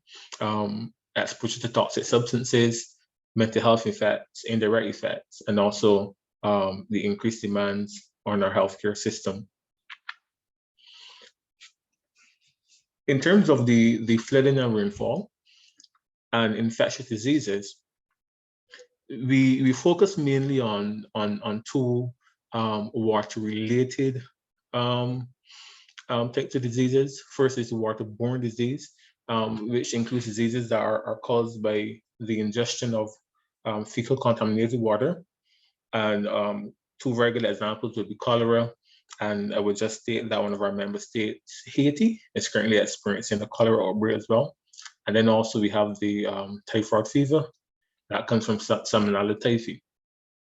Additionally, we have the water wash diseases, which are related to a lack of adequate or inadequate water supply. What we will see is safe water for washing, bathing, and cleaning. And we would often have instances of iron skin infections as well as diarrheal illnesses. We do have some pathogens that would occur across both waterborne and water washed categories. For example, Shigella would be one of those that would occur across these two areas. Vector-borne diseases, which we in the Caribbean know very, very well. All of our member states have been impacted by outbreaks of malaria, dengue fever, chikungunya, Zika, yellow fever. We've had a range of outbreaks across the entire region over the last decades. But more recently, we've had some outbreaks of leptospirosis, both in humans and animals, relating to flood conditions. Two examples would be Dominica and Guyana, where we had reported outbreaks of leptospirosis. We also received a report as well of an outbreak in Trinidad, but this was actually before this current set of flooding. It was related to probably flooding about a month ago. Just to speak more in terms of the direct health effects and showing those pathways, we know that there is the contact with water, and you have the respiratory diseases that may occur, shock, cardiac arrest.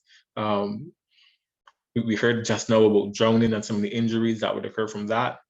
Just yesterday, Trinidad reported that just based on the floods, they had well over 100 landslides associated with that. And we know that that would cause significant injury, as well as the potential for other types of impacts, the mental health impacts. As it pertains to the contact with polluted water, and I just want to mention that the contextual difference in terms of at the regional level is that we do have sewer systems that exist in some member states. If I can use an example of Barbados, where we're currently having the webinar, we would have sewer systems in the southern coast and also in the city or the greater Bridgetown. But outside of that, the majority of our waste in terms of sewage is typically deposited into wells. And when flooding occurs, the flooding actually impacts on the integrity of these well structures. We also have the possibility of sewage wells being flooded, and that runoff water flowing into the sewage well and then into the roadways and around homes and whatever and so on, would also create significant impacts on health. We also see in Trinidad as well, some of the images we've seen over the weekend, where there are persons who are swimming in the water. I saw one instance of a party in the water. But I think sometimes there's not that understanding of where the water actually comes from. It's not just from the river, but passing through some areas that are being polluted. And that would lead to wound infections, conjunctivitis, or RHAs as we would call it in the region, and the gastrointestinal illnesses that may occur. I also mentioned about the physical and emotional stress, which may lead to some mental health impacts. In terms of the indirect impact, we've seen as well damage to water supply systems. And forgive me for referencing Trinidad again, but you know, it's the most recent event, and we've seen many pictures coming from that experience. And due to the land slippage, we've seen damage to potable water supply systems, which would then result in communities who would then also, in addition to being flooded, have instances of no potable water source for some time. And once again, as I said earlier, that would lead to some of the infections like Shigella and so on. As it pertains to standing waters and heavy rains, we know that, similar to what was mentioned by our second panelist, we've seen over the last at least 20 years, we've seen a very close relationship between rainfall, or heavy rainfall, and vector-borne diseases. The outbreak graph for vector-borne diseases in the region, especially those pertaining to mosquito-borne viruses, the arboviruses, would show, or would mirror what was shown by my colleague in Jamaica, where you would see a rise in the number of arbovirus cases relating to the rise in the rainfall as well. As we know, the mosquitoes would breed in standing water, and it becomes a very, very direct correlation between the two. I just want to mention as well, put a plug here for mental health. I know we're speaking about the infectious diseases, but we've seen that based on the impact of the infectious diseases, it also creates a secondary mental health impact as well. And we've had research that stated that for every one reported case of physical injury, we have 40 unreported cases of psychological impacts that occur. Additionally, we've also found research that speaks to an increase in conflict when there is extreme rainfall. Some researchers have linked that to we've had COVID as well, which should have demonstrated in terms of lockdowns, the increase in conflict that occurs when there's that isolation in terms of persons being trapped in homes and so on.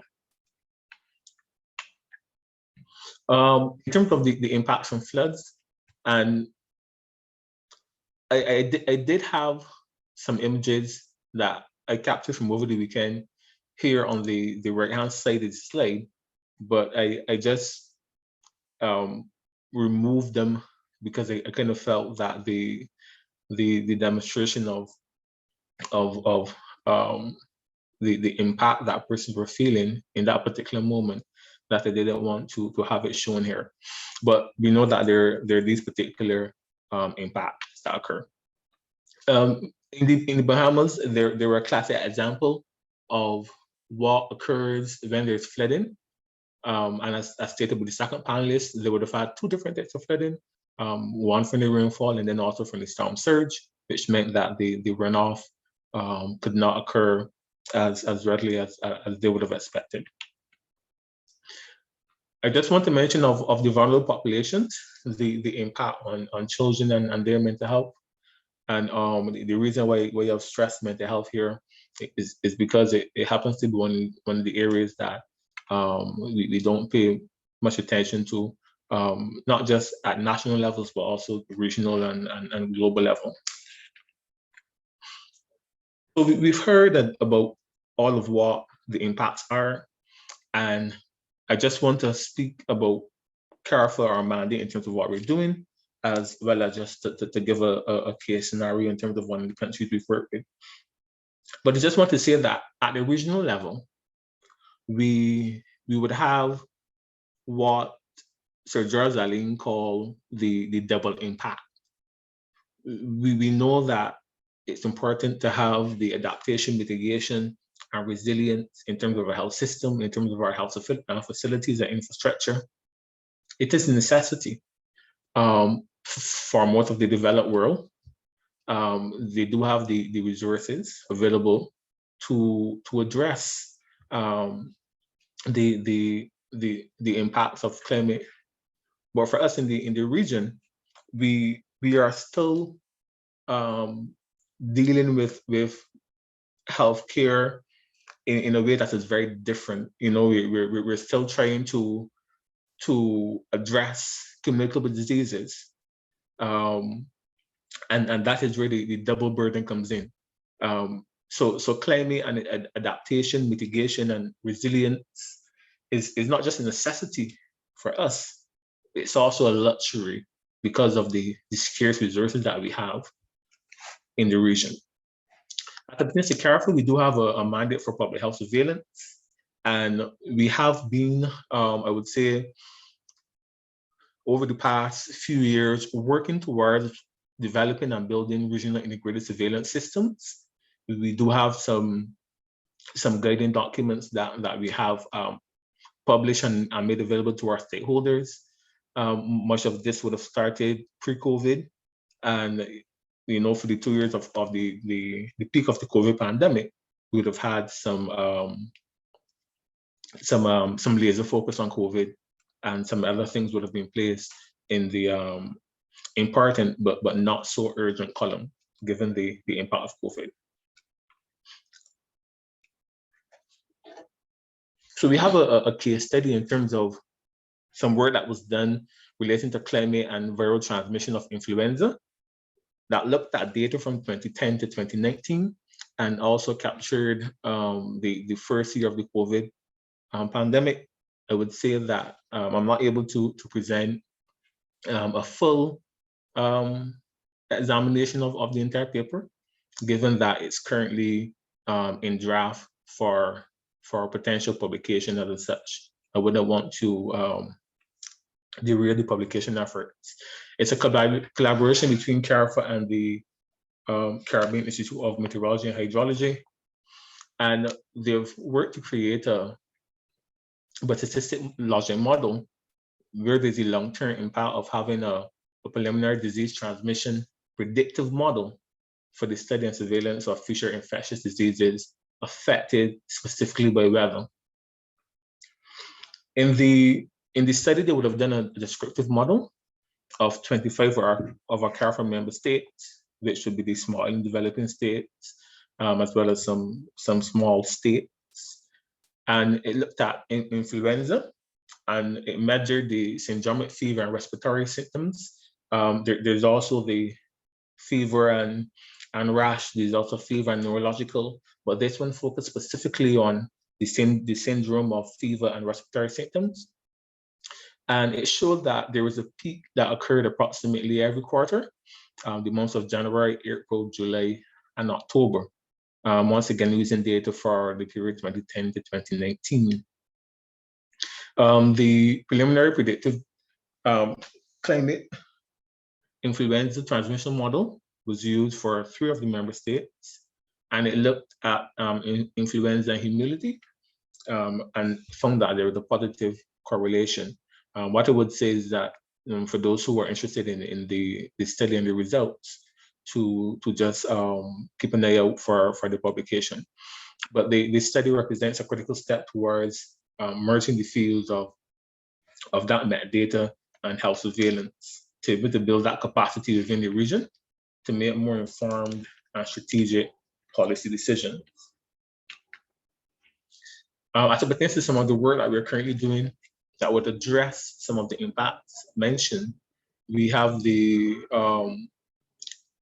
Caribbean Action Plan on Health and Climate Change. Carrefour is also an implemented partner on the EU Carrefour project. And this particular project, just to mention, has a few components, but aims to improve surveillance capacity and building integrated assessment tools. And we work with a number of our Carrefour member states.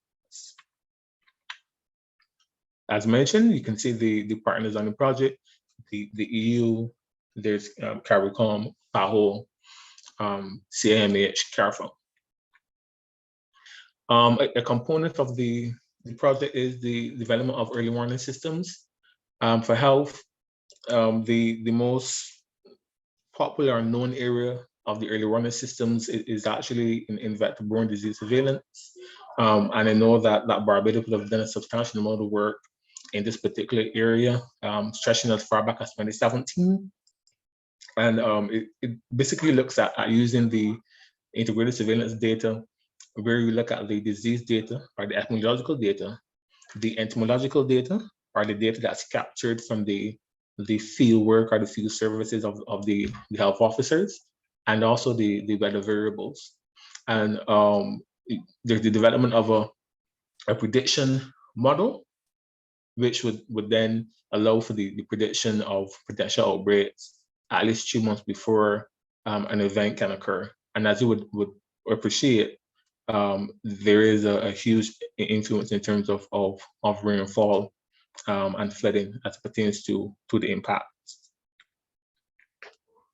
Another component of this particular project includes the development of national food, water, and sanitation safety plans. And this would definitely allow our member states who are participating in the project to be able to have the water safety plans that would address some of the earlier infectious diseases that I mentioned, specifically relating to the waterborne diseases and also the water-washed diseases. So I wanted to thanks a lot, and I would take any questions as Kurt noted in the chat. Thank you so much. Thank you very much, Mr. Curtin, for the perspective from CARFA, which is the leading regional public health agency in the Caribbean. And I noted some very keen points that you made. One was the influenza climate study that CARFA is partnering with CIMH in presenting. I definitely will await that. And I'm interested in it also because of some work that I believe Professor Lord is on the call, and it'll be interested to see what the peaks that you guys have observed. What is the relation and link to tourism in terms of the influx of tourists coming in for the winter season, and if the travel volume also correlates well with the peaks that you're seeing as well. I think that should be quite interesting as well. So great work, you guys keep it up. And also just the other links between climate and health, be it infectious diseases, or as you said, mental health. That is something that hasn't been as well researched and as well communicated as well in the populations across the region. And we definitely have to destigmatize mental health.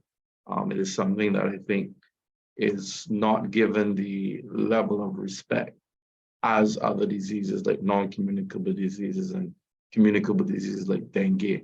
So that is going to be quite important. At this stage, what we'll do is we'll go through the question and answer box. I believe there was one participant who had their hand up for quite a long time, and this is Ms. Sylvia Turton. Ms. Turton, I will allow you to speak. You can ask your question, because I'll give you the ability to do that. Could you unmute?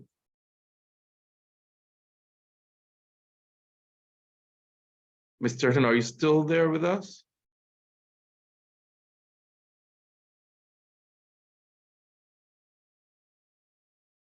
I guess she is probably not there. So what we'll do, and if the participants could turn on their cameras, sorry, panelists, sorry, we will go through the list of questions.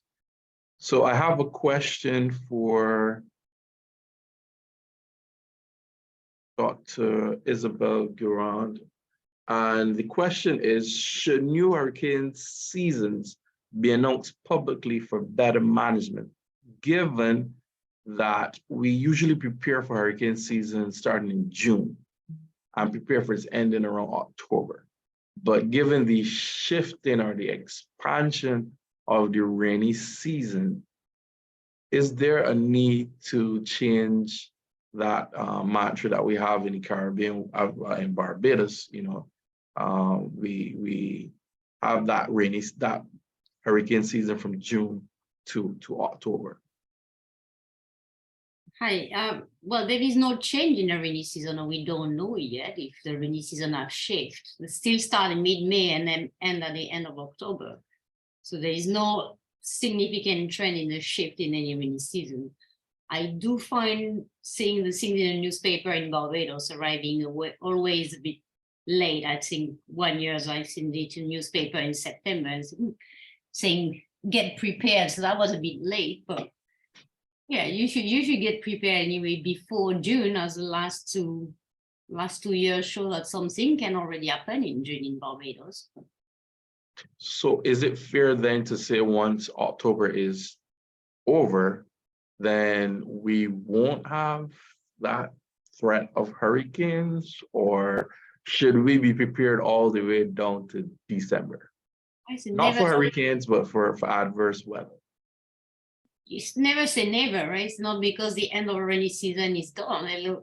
Yeah, right here, like Thomas, one end of October, and I think it was one event in St. Lucia a few years ago around Christmas time. Okay. So you always need to be prepared for an event. It's not even during the dry season, nothing stopped for a particular event to happen, especially associated with the cold surge. So it's not just, oh, that's coming, and it's prepare all year long, and maintenance all year long that is important. Yeah. And not just, it's not like an exam, you just get ready for the exam and see if you pass. It's kind of a long-term revision. Yes, I would agree. Yeah, and especially for healthcare systems, which carry, I wouldn't say years of neglect, but in terms of there's a lot to be done with a lot of the healthcare systems across the region, both infrastructurally and also in terms of just the design of the delivery of healthcare, and with the impending impacts that climate change are having and will continue to have in the future. I think, as Mr. Curtin had indicated, those early warning systems help you to plan. And I think if there's anything that comes out from these webinars is the link of risk with planning, effective planning to mitigate against risk, because you are not able to blunt these impacts if we don't plan ahead. And this is comprehensively, not just one agency or two agencies, but for every single person, for every single profession, climate change will impact us in one way or another. And the way how we adapt as individual professionals or even as communities, as persons, will influence the way how that impacts on our neighbors, on fellow professionals, fellow Barbadians, fellow Caribbean people. So it is something that we really have to take a hard look at. So thanks very much, Isabel. You wanted to add something? Sure, go ahead. What you say, it's like, especially being an island, as an island country, a lot of islands in the Caribbean, the planning is even more important, because it's not like in Europe, you don't have something, you go to your neighbor, send a truck, and you came back with everything you need. Here, the shipping time has to be factored in, because if you have something bad happen, well, then how long is it going to take for a ship to come up and out? So yeah, and I think you're touching on something that we are also very interested in, and perhaps you'll hear a bit more of it soon. But yes, even in terms of procurement and the links of climate change on the impacts, for supply chain management, for procurement, especially in the healthcare sector, where you have to make sure you have an adequate supply of, medical supplies, be it medication or even the products that you would use whether this be, gauze or whatever. There needs to be a better or more transparent way for them to plan effectively. Not that they don't plan, but there may be easier ways for them to do it. And I think this is something that we can build on in the region, as we depend so heavily on imports, because that may not be so much of an issue in the global north, but definitely in the global south, where we are so dependent on purchasing from external, outside of the region and outside of our countries, then that is something that we definitely have to factor in. So climate resilience for procurement is definitely high on the agenda as well. And that's part of food security, if you really think of it, seeing that we import 80% of, I believe it's 80% of our food. But I want to see if we can, and I want to apologize, Mr. Clark, he had to leave early to attend to an urgent matter. But if you have any questions for him, please place them in the chat or the question and answer section, and we will pass them on and get the answers for you as well. I believe there was one other question from Mr. Dexter Daniel. Thanks very much, Mr. Daniel, for joining us. There appears to be a significant focus on physical recovery, access, physical medical systems and response in dealing with many people directly affected during these flood incidents. They are very often the same persons. The mental stress is incredible. Persons appear to be affected by symptoms normally associated with PTSD, which is post-traumatic stress disorder. What measures are being effected to address this area of medical response? And I think that Mr. Clark would have been the ideal person to address this, but perhaps Ms.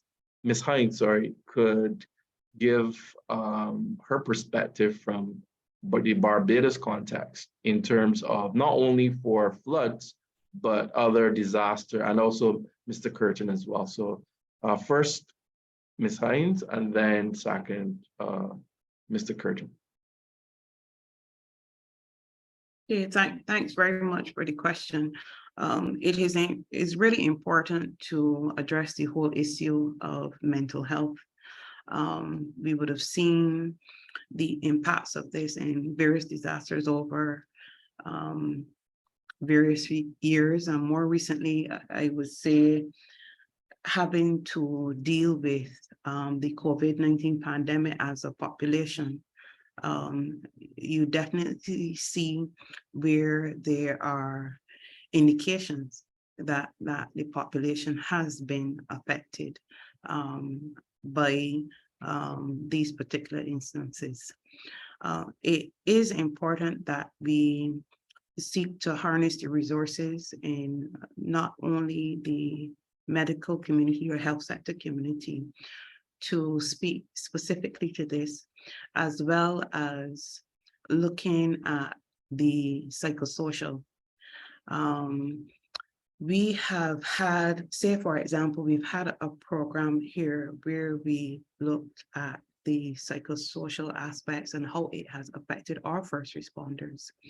And it is important, we have seen it, the need and the importance of building out such a program.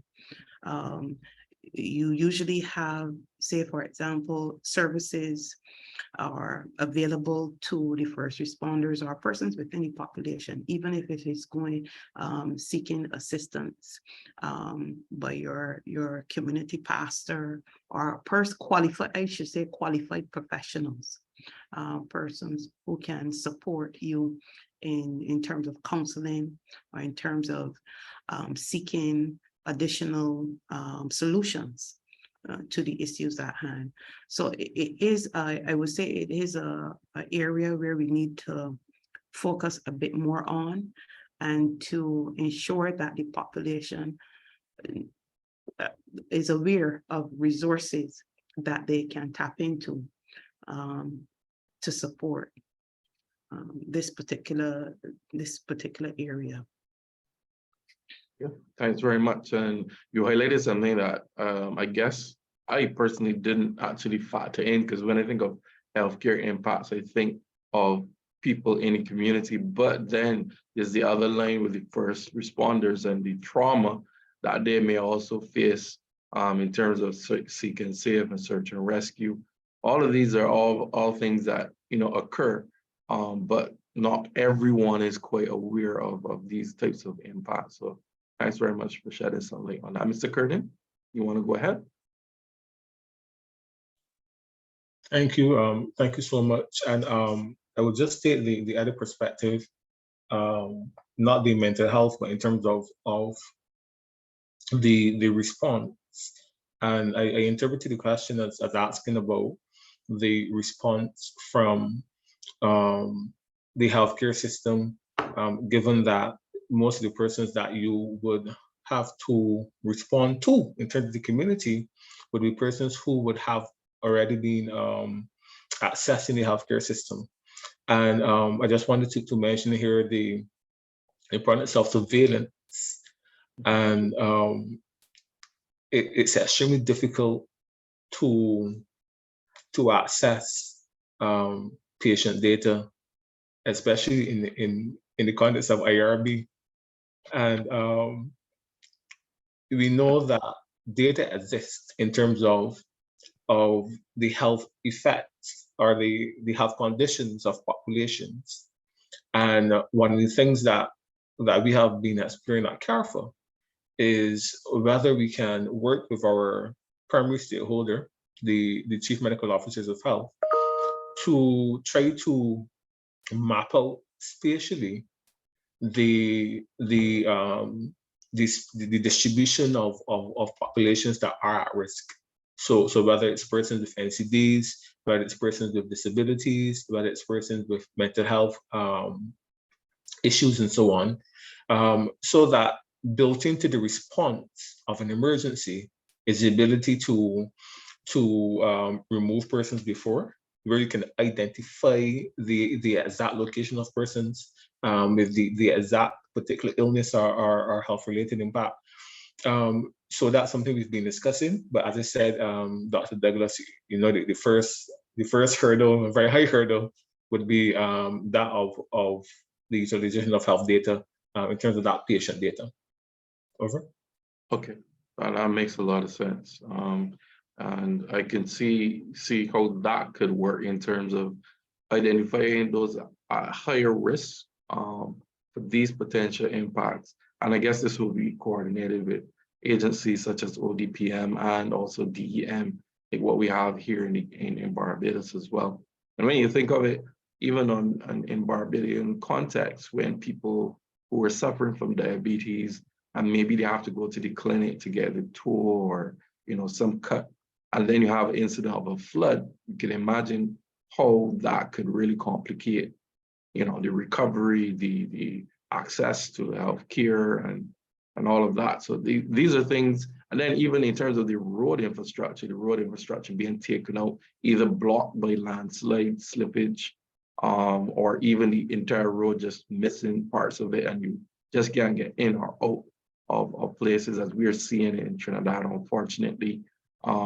These are some really key issues that we have to examine in the context of sustainable development, because if we are to be resilient to climate, then we definitely have to make some strides in this respect. I believe there may be another question in the question and answer. So thanks very much for sending in the questions. This one is from PD Brown. Says, increasingly, it appears that the socio-ecological model of health must be considered, given that often the natural, built, and community aspects are affected, in addition to personnel. How are our political systems coming to grips with this not so new paradigm? That's a very interesting question. And it also begs the question in terms of risk and risk management.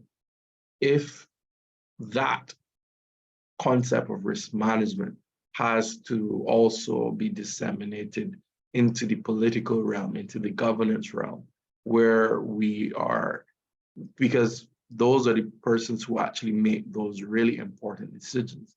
But do they understand in terms of risk management all that there is to know in terms of making the correct decision? So these are very important gaps, I would say, that could emerge or that are already existing. And so these types of forums, this type of engagement is what we will need at all levels, not only the political level, the healthcare level, be it the physician, the persons in clinic, persons in outpatient, and just in general, all around. We have to be more aware because climate change isn't going anywhere. It is here to stay from all looks of it, but we can definitely reduce the severity of the impacts and hopefully even the frequencies at which these things occur as well. So we definitely have to re-examine our previous models in terms of the socioeconomic policies and also in terms of the economic development, because we need to be definitely more resilient where this is concerned. Question, oh, go ahead, Mr. Curtis, can go over there. Thank you so much, Dr. Douglas. In terms of Denise Brown's question, I think that in terms of the socioeconomic model of health, we kind of have the new term of the One Health approach. and it's really kind of a very similar kind of concept in terms of the same model of health, where you're trying to get through an intervention, the involvement at all the different levels, starting from the individual level, community level, the work, all the way to the policy level. And it's a fantastic approach that has been around for very long.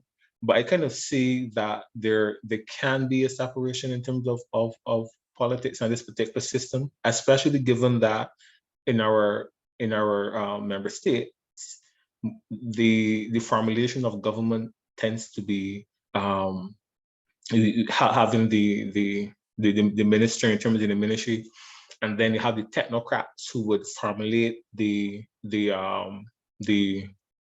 strategies and so on. So I think that we probably need to have, in addition to some political awareness in terms of models like the STEM model, we also need to ensure that our professionals, our public health professionals, are kind of equipped to be able to put in place these strategies that, as mentioned by PD Brown, would work at all the different levels of intervention, to have that kind of full approach, whole society, or if you say One Health, same concept, but we need to have it as well. So fully agree. Yeah, I fully agree with you. And actually at the center, we've actually expanded on the One Health concept, and we have coined it the One Life approach.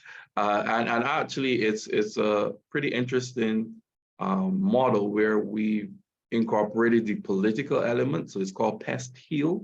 That's the acronym. P is for the political, E is for the economic, S is for the social, T is technological. The health, the H is all three health, animal, plant, and human. The first E is environmental, and the second E is ethics, and the last letter, the L, is the legal component. So that kind of drives the way how you view the particular issue.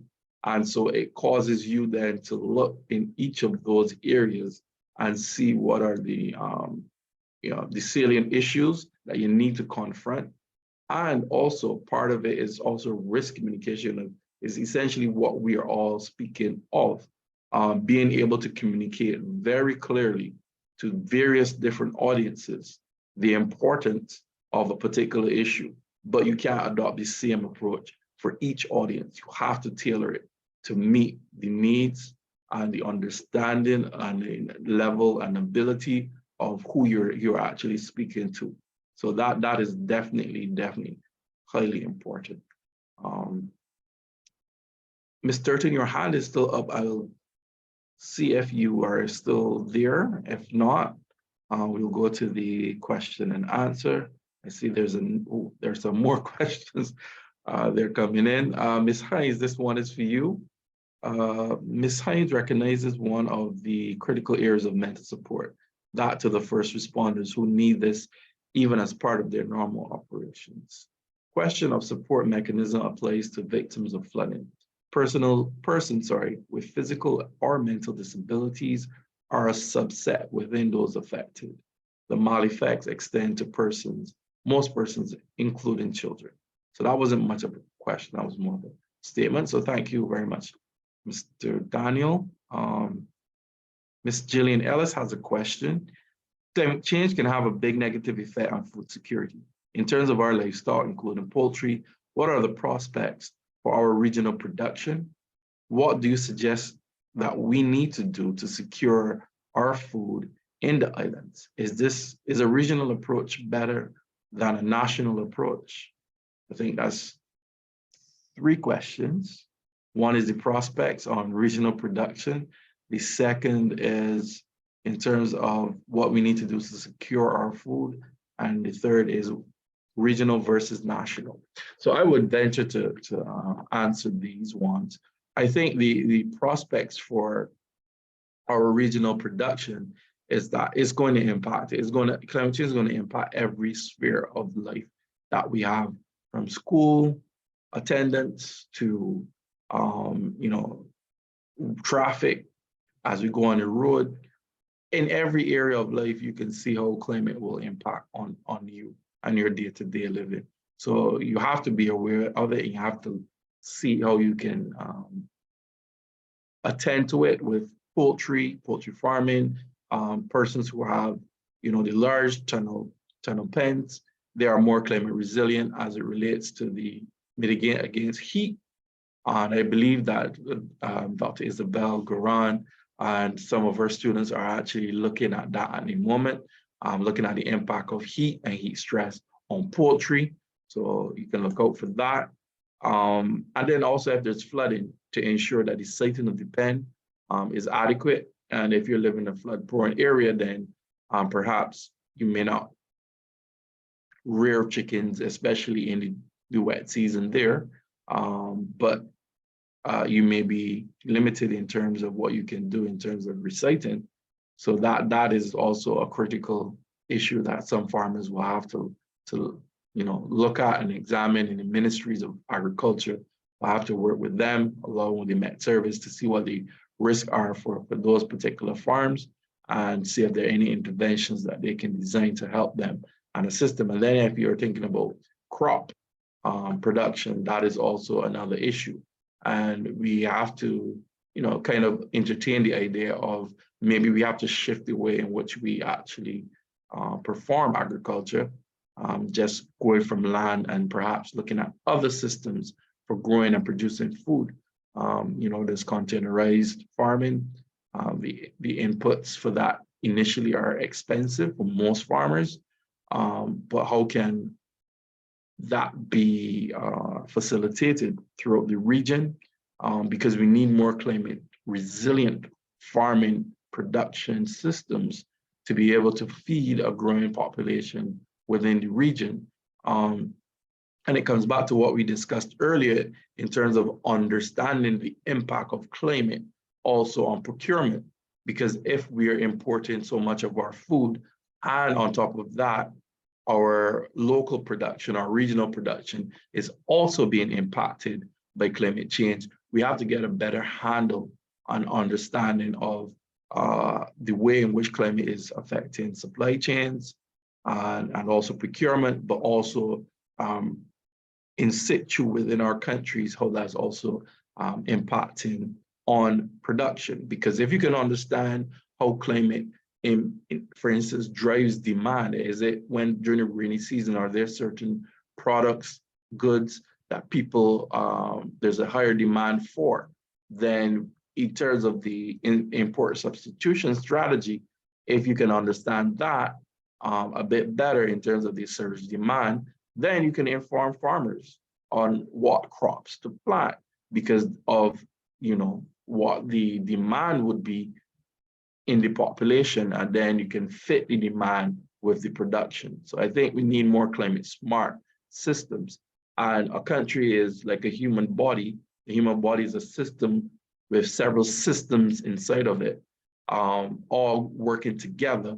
And that is essentially how we have to approach a lot of these issues, particularly climate change. As I said, and I reiterated, this is not going to be effective if one or two agencies try to accomplish it.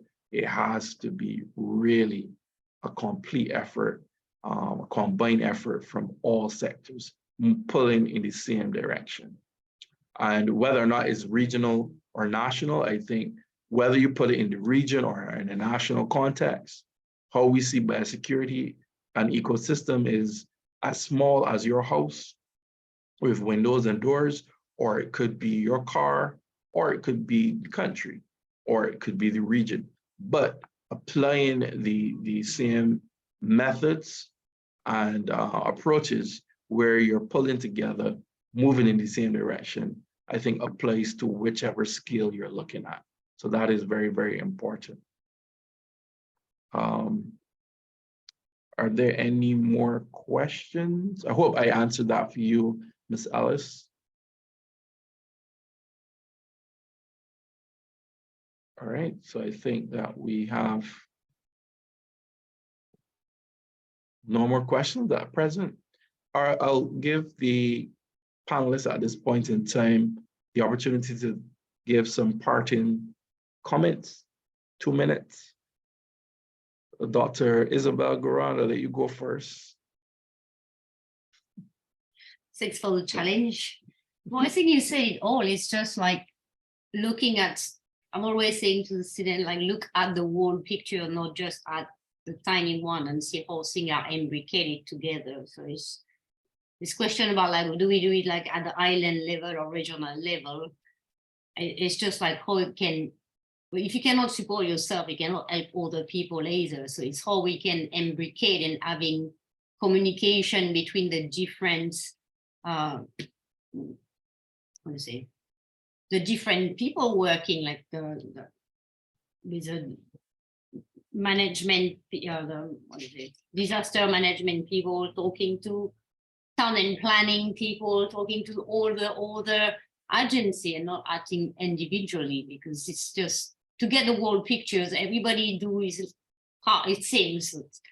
You do your part on your side, but there is no cross communication, and I have no idea that the disaster management department was doing all these things, although I'm be a bit more aware of, and I know that other departments also do a lot of things. So it's how everybody can come together and not just, yeah, going from top to bottom, but usually when you are at the top, you don't know what happened at the bottom. So also integrate the bottom to have reflection back. But if it's, I mean, we all know that communication seems to be really difficult within Barbados or across the island. And it's just some things that need to be really improved to be able to really go ahead. And as you say, have everybody moving together in the same direction is how we can have all the departments talking to each other in efficient manner. But I just had a crazy experience recently with people from environmental department telling me that they are not talking to the people in town and planning development, and they should, because they have to approve something, both of them. So it doesn't seem normal. So hopefully soon, because there is no more future, hopefully tomorrow, like all the agency will start to really work together and share the information, and not having like, this is my precious information and I don't want to share it. And same with the people I knew here, we would like to help, but if we cannot access any of the data, it's pretty hard to help, I would say, from the UE side. And we would like to collaborate, yeah. But as you know, it's not easy to get data and information. So that would be my only, like, better communication would be my, and transparencies, and when people, I think everybody wants to help, but we need to provide information if you want people to help. Yeah, I definitely agree. And in terms of you mentioned something that piqued my interest, but it's gone now.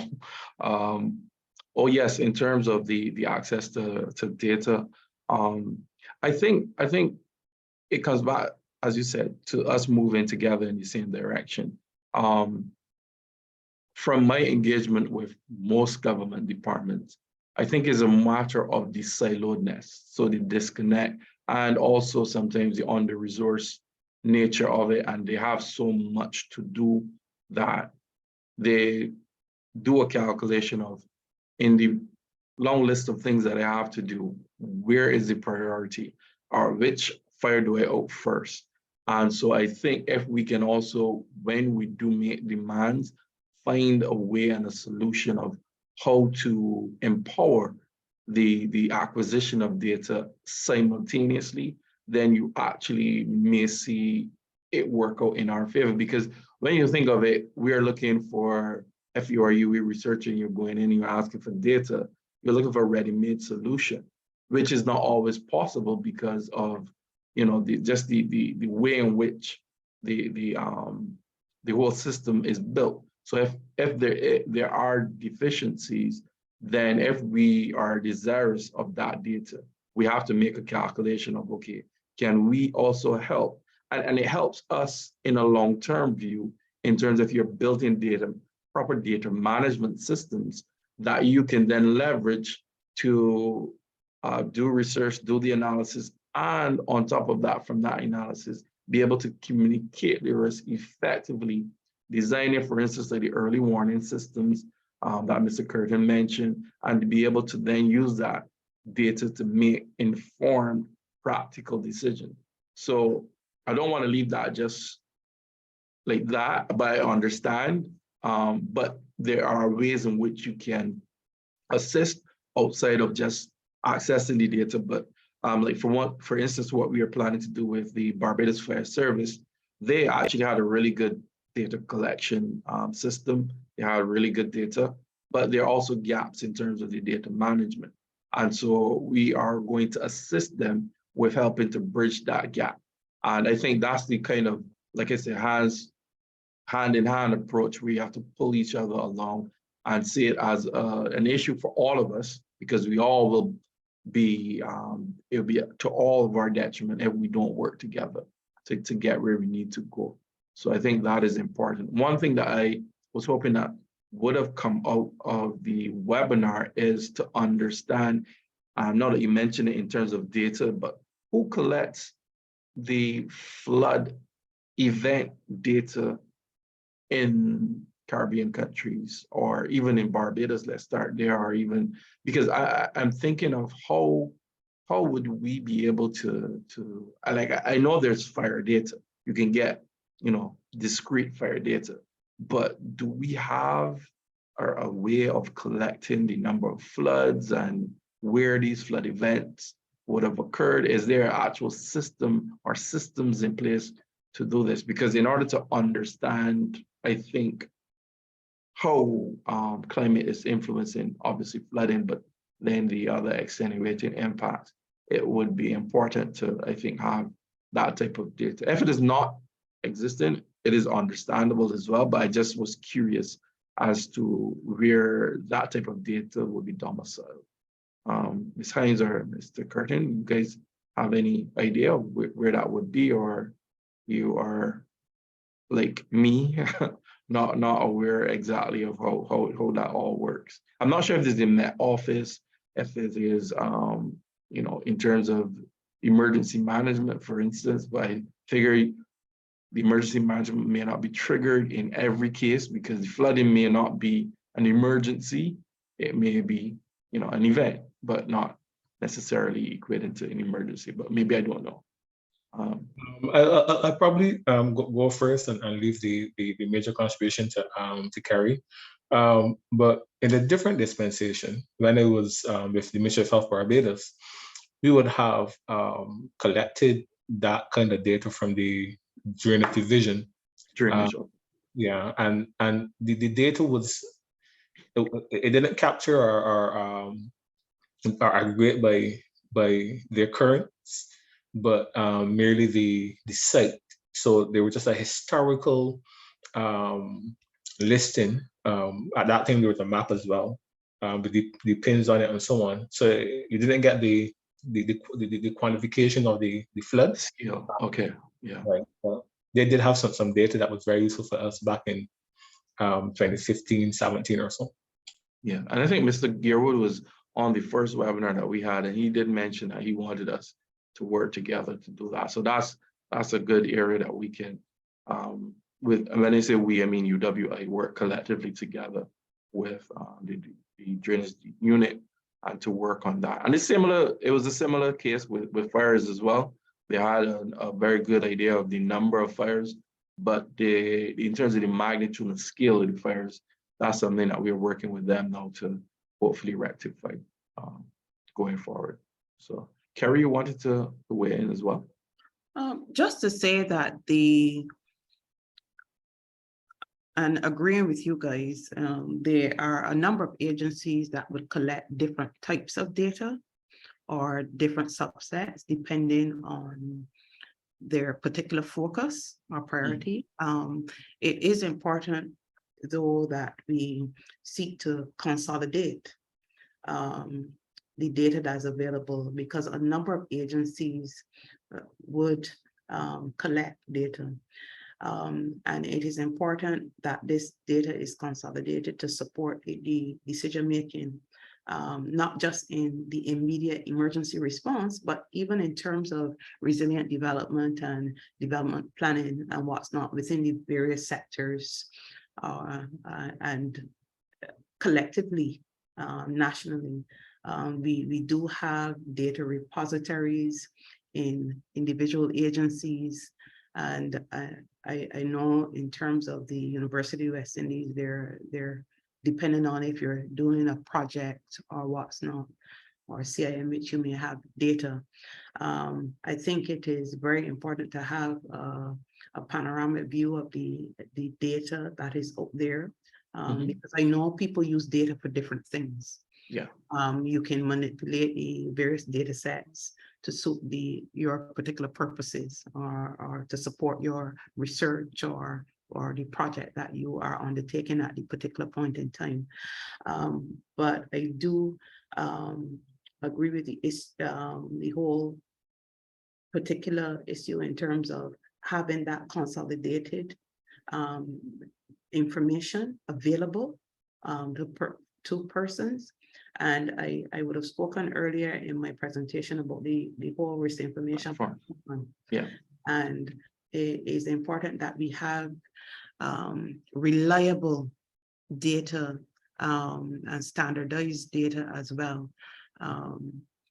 So we have to focus on how we collect the data and what particular methodologies we utilize as well to ensure that the data can stand up to rigor. Most definitely, because if you're making very important decisions like that, you have to ensure that the data integrity is absolutely sound. Yes, yes. I can think, go ahead, sorry. And definitely that data is very important, not only in the operational space, but also in the policy space, helping us to, that data will underpin or drive the policies that we will develop as sectors and even as countries, in supporting our pursuit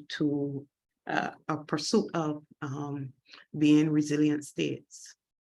Most definitely, and I can think of even in Trinidad and Tobago, where they are working on their ICS system, their incident command system, and like you mentioned, having that platform where people can communicate and share data and accurate data, timely, because you're dealing with most cases emergency situations where you have to communicate rapidly, but you have to do so also in a reliable way, and that is also very important. And so I think throughout the Caribbean, we have to look at that whole systems management and systems approach, how we look at what each agency is doing, look at the critical data inputs that are necessary to get us to where we need to make those policy decisions, those types of decisions, and house them in a centralized database and kind of reduce the duplication that can occur, where one agency may have to do several reports for several different agencies, whereas if you had a system where that agency does one input of data, and the system is designed so that when they input their data on the output, you can design the outputs for each of the other agencies that are quote unquote like the customers in need of those reports, so that reduces the burden of labor on that particular entity, and they can then be freed up to do some other important things. So I think that's a viable strategy that we can implement in the Caribbean. But I know that we are now at 2 hours, 30 minutes. We've been at this for quite some time. So I appreciate the keen interest of those who are still on the call with us, all the way from Nigeria. Professor Abayori, thank you for joining us. And all those from around the Caribbean, in Jamaica, in Trinidad and Tobago. Our prayers are with you in Trinidad and Tobago, because honestly, you guys have had a really, really bad impact of flooding over the last week or so, and we pray God's guidance on all of you over there. So on the behalf, oh, Mr. Curtin, you had any, did you guys get to do your final comments? No, so let me do that before I close out. Please forgive me. So I'll start with you, Mr. Curtin. Do you have any final comments that you would like to leave with the remaining audience, and also when we have the recorded version with those who would be viewing the recording? Well, thank you so much, Dr. Douglas. But in taking the time, I think it was just very short, just to say once again, thanks a lot for having the Caribbean Public Health Agency here. We do look forward as the Regional Public Health Agency to working with a wide cross section of partners and in our member states. Also, those who are not our member states, we are open to collaborating and partnering. As you said, we do believe that it's only through partnership that we will see the gains that we require, especially with the climate change. We do have some very broad mandates, especially that pertains to regional health security, which would really encompass all of what we're discussing, including food security. So a lot of this is vested on our mandate at the regional level. So that's why I made this call to feel free to reach out to us and see how we can collaborate and partner on various initiatives going forward. We also have working on right now a regional environmental data portal. And I just mentioned this because it's been difficult to get data at the regional level. And we're hoping to have this regional platform available that captures the environmental data so that stakeholders will be able to access that data, and so that our stakeholders at the national level who are reporting could report in terms of on multilateral environmental agreements much more easier and seamlessly. So do look forward to further collaboration. Once again, thanks for having us. Thanks as well to my colleagues on the panel, as well as to all of the attendees. So have a good evening. Okay, thank you, Mr. Curtin. And over to you, Ms. Hines. Like my colleagues before me, I really need to thank all of you for inviting me to the program today, and also for your various questions and your attention in terms of the subject that we have been discussing today. I think it is important that we understand that we are in a space where the partnership and collaboration, I think, is key. We have a good foundation for advancing our particular goals, and it is important that we align, leverage, and unlock resources that we have available to us within our various sectors, agencies, and across the national and regional spaces. I think that once we utilize efficiently the resources that we have at our disposal and unlock additional resources, it really will support us in terms of our achieving our development goals. So thanks once again for having me here this afternoon. And I hope that we are in a position at the Department of Emergency Management to collaborate with many, if not all of you, as we seek to improve our region. So thank you very much. Thank you very much, Ms. Hayes, as well. And over to you, Dr. Isabel, for the last comment. Well, thank you. It was a really interesting webinar. And my last comment will be like, I heard you're missing some resources, things about K-Ville campus.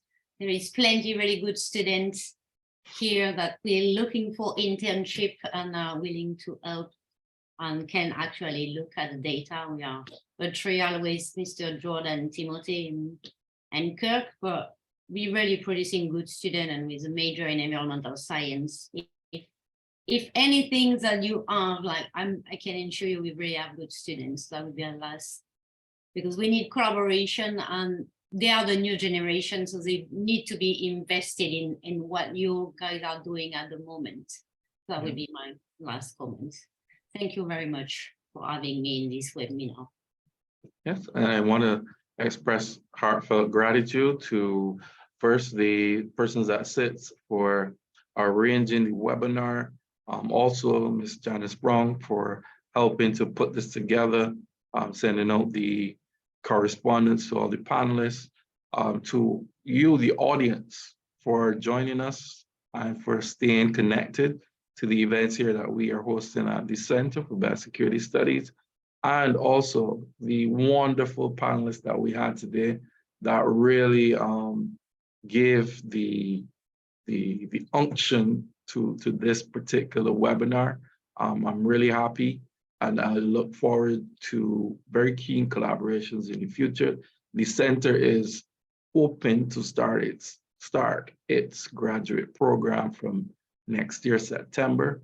And Mr. Curtin, I'll be reaching out to CARFA to see how we can work together and collaborate with, as what Dr. Isabel Gurana was mentioning, in terms of how can we leverage the student population, the desire to advance research and to help agencies such as CARFA, DEM, and several other agencies to achieve their mandate, and also help to propel the country and the region at the same time. So thank you very much. Thank you for your patience and your time. And you guys take care and be safe.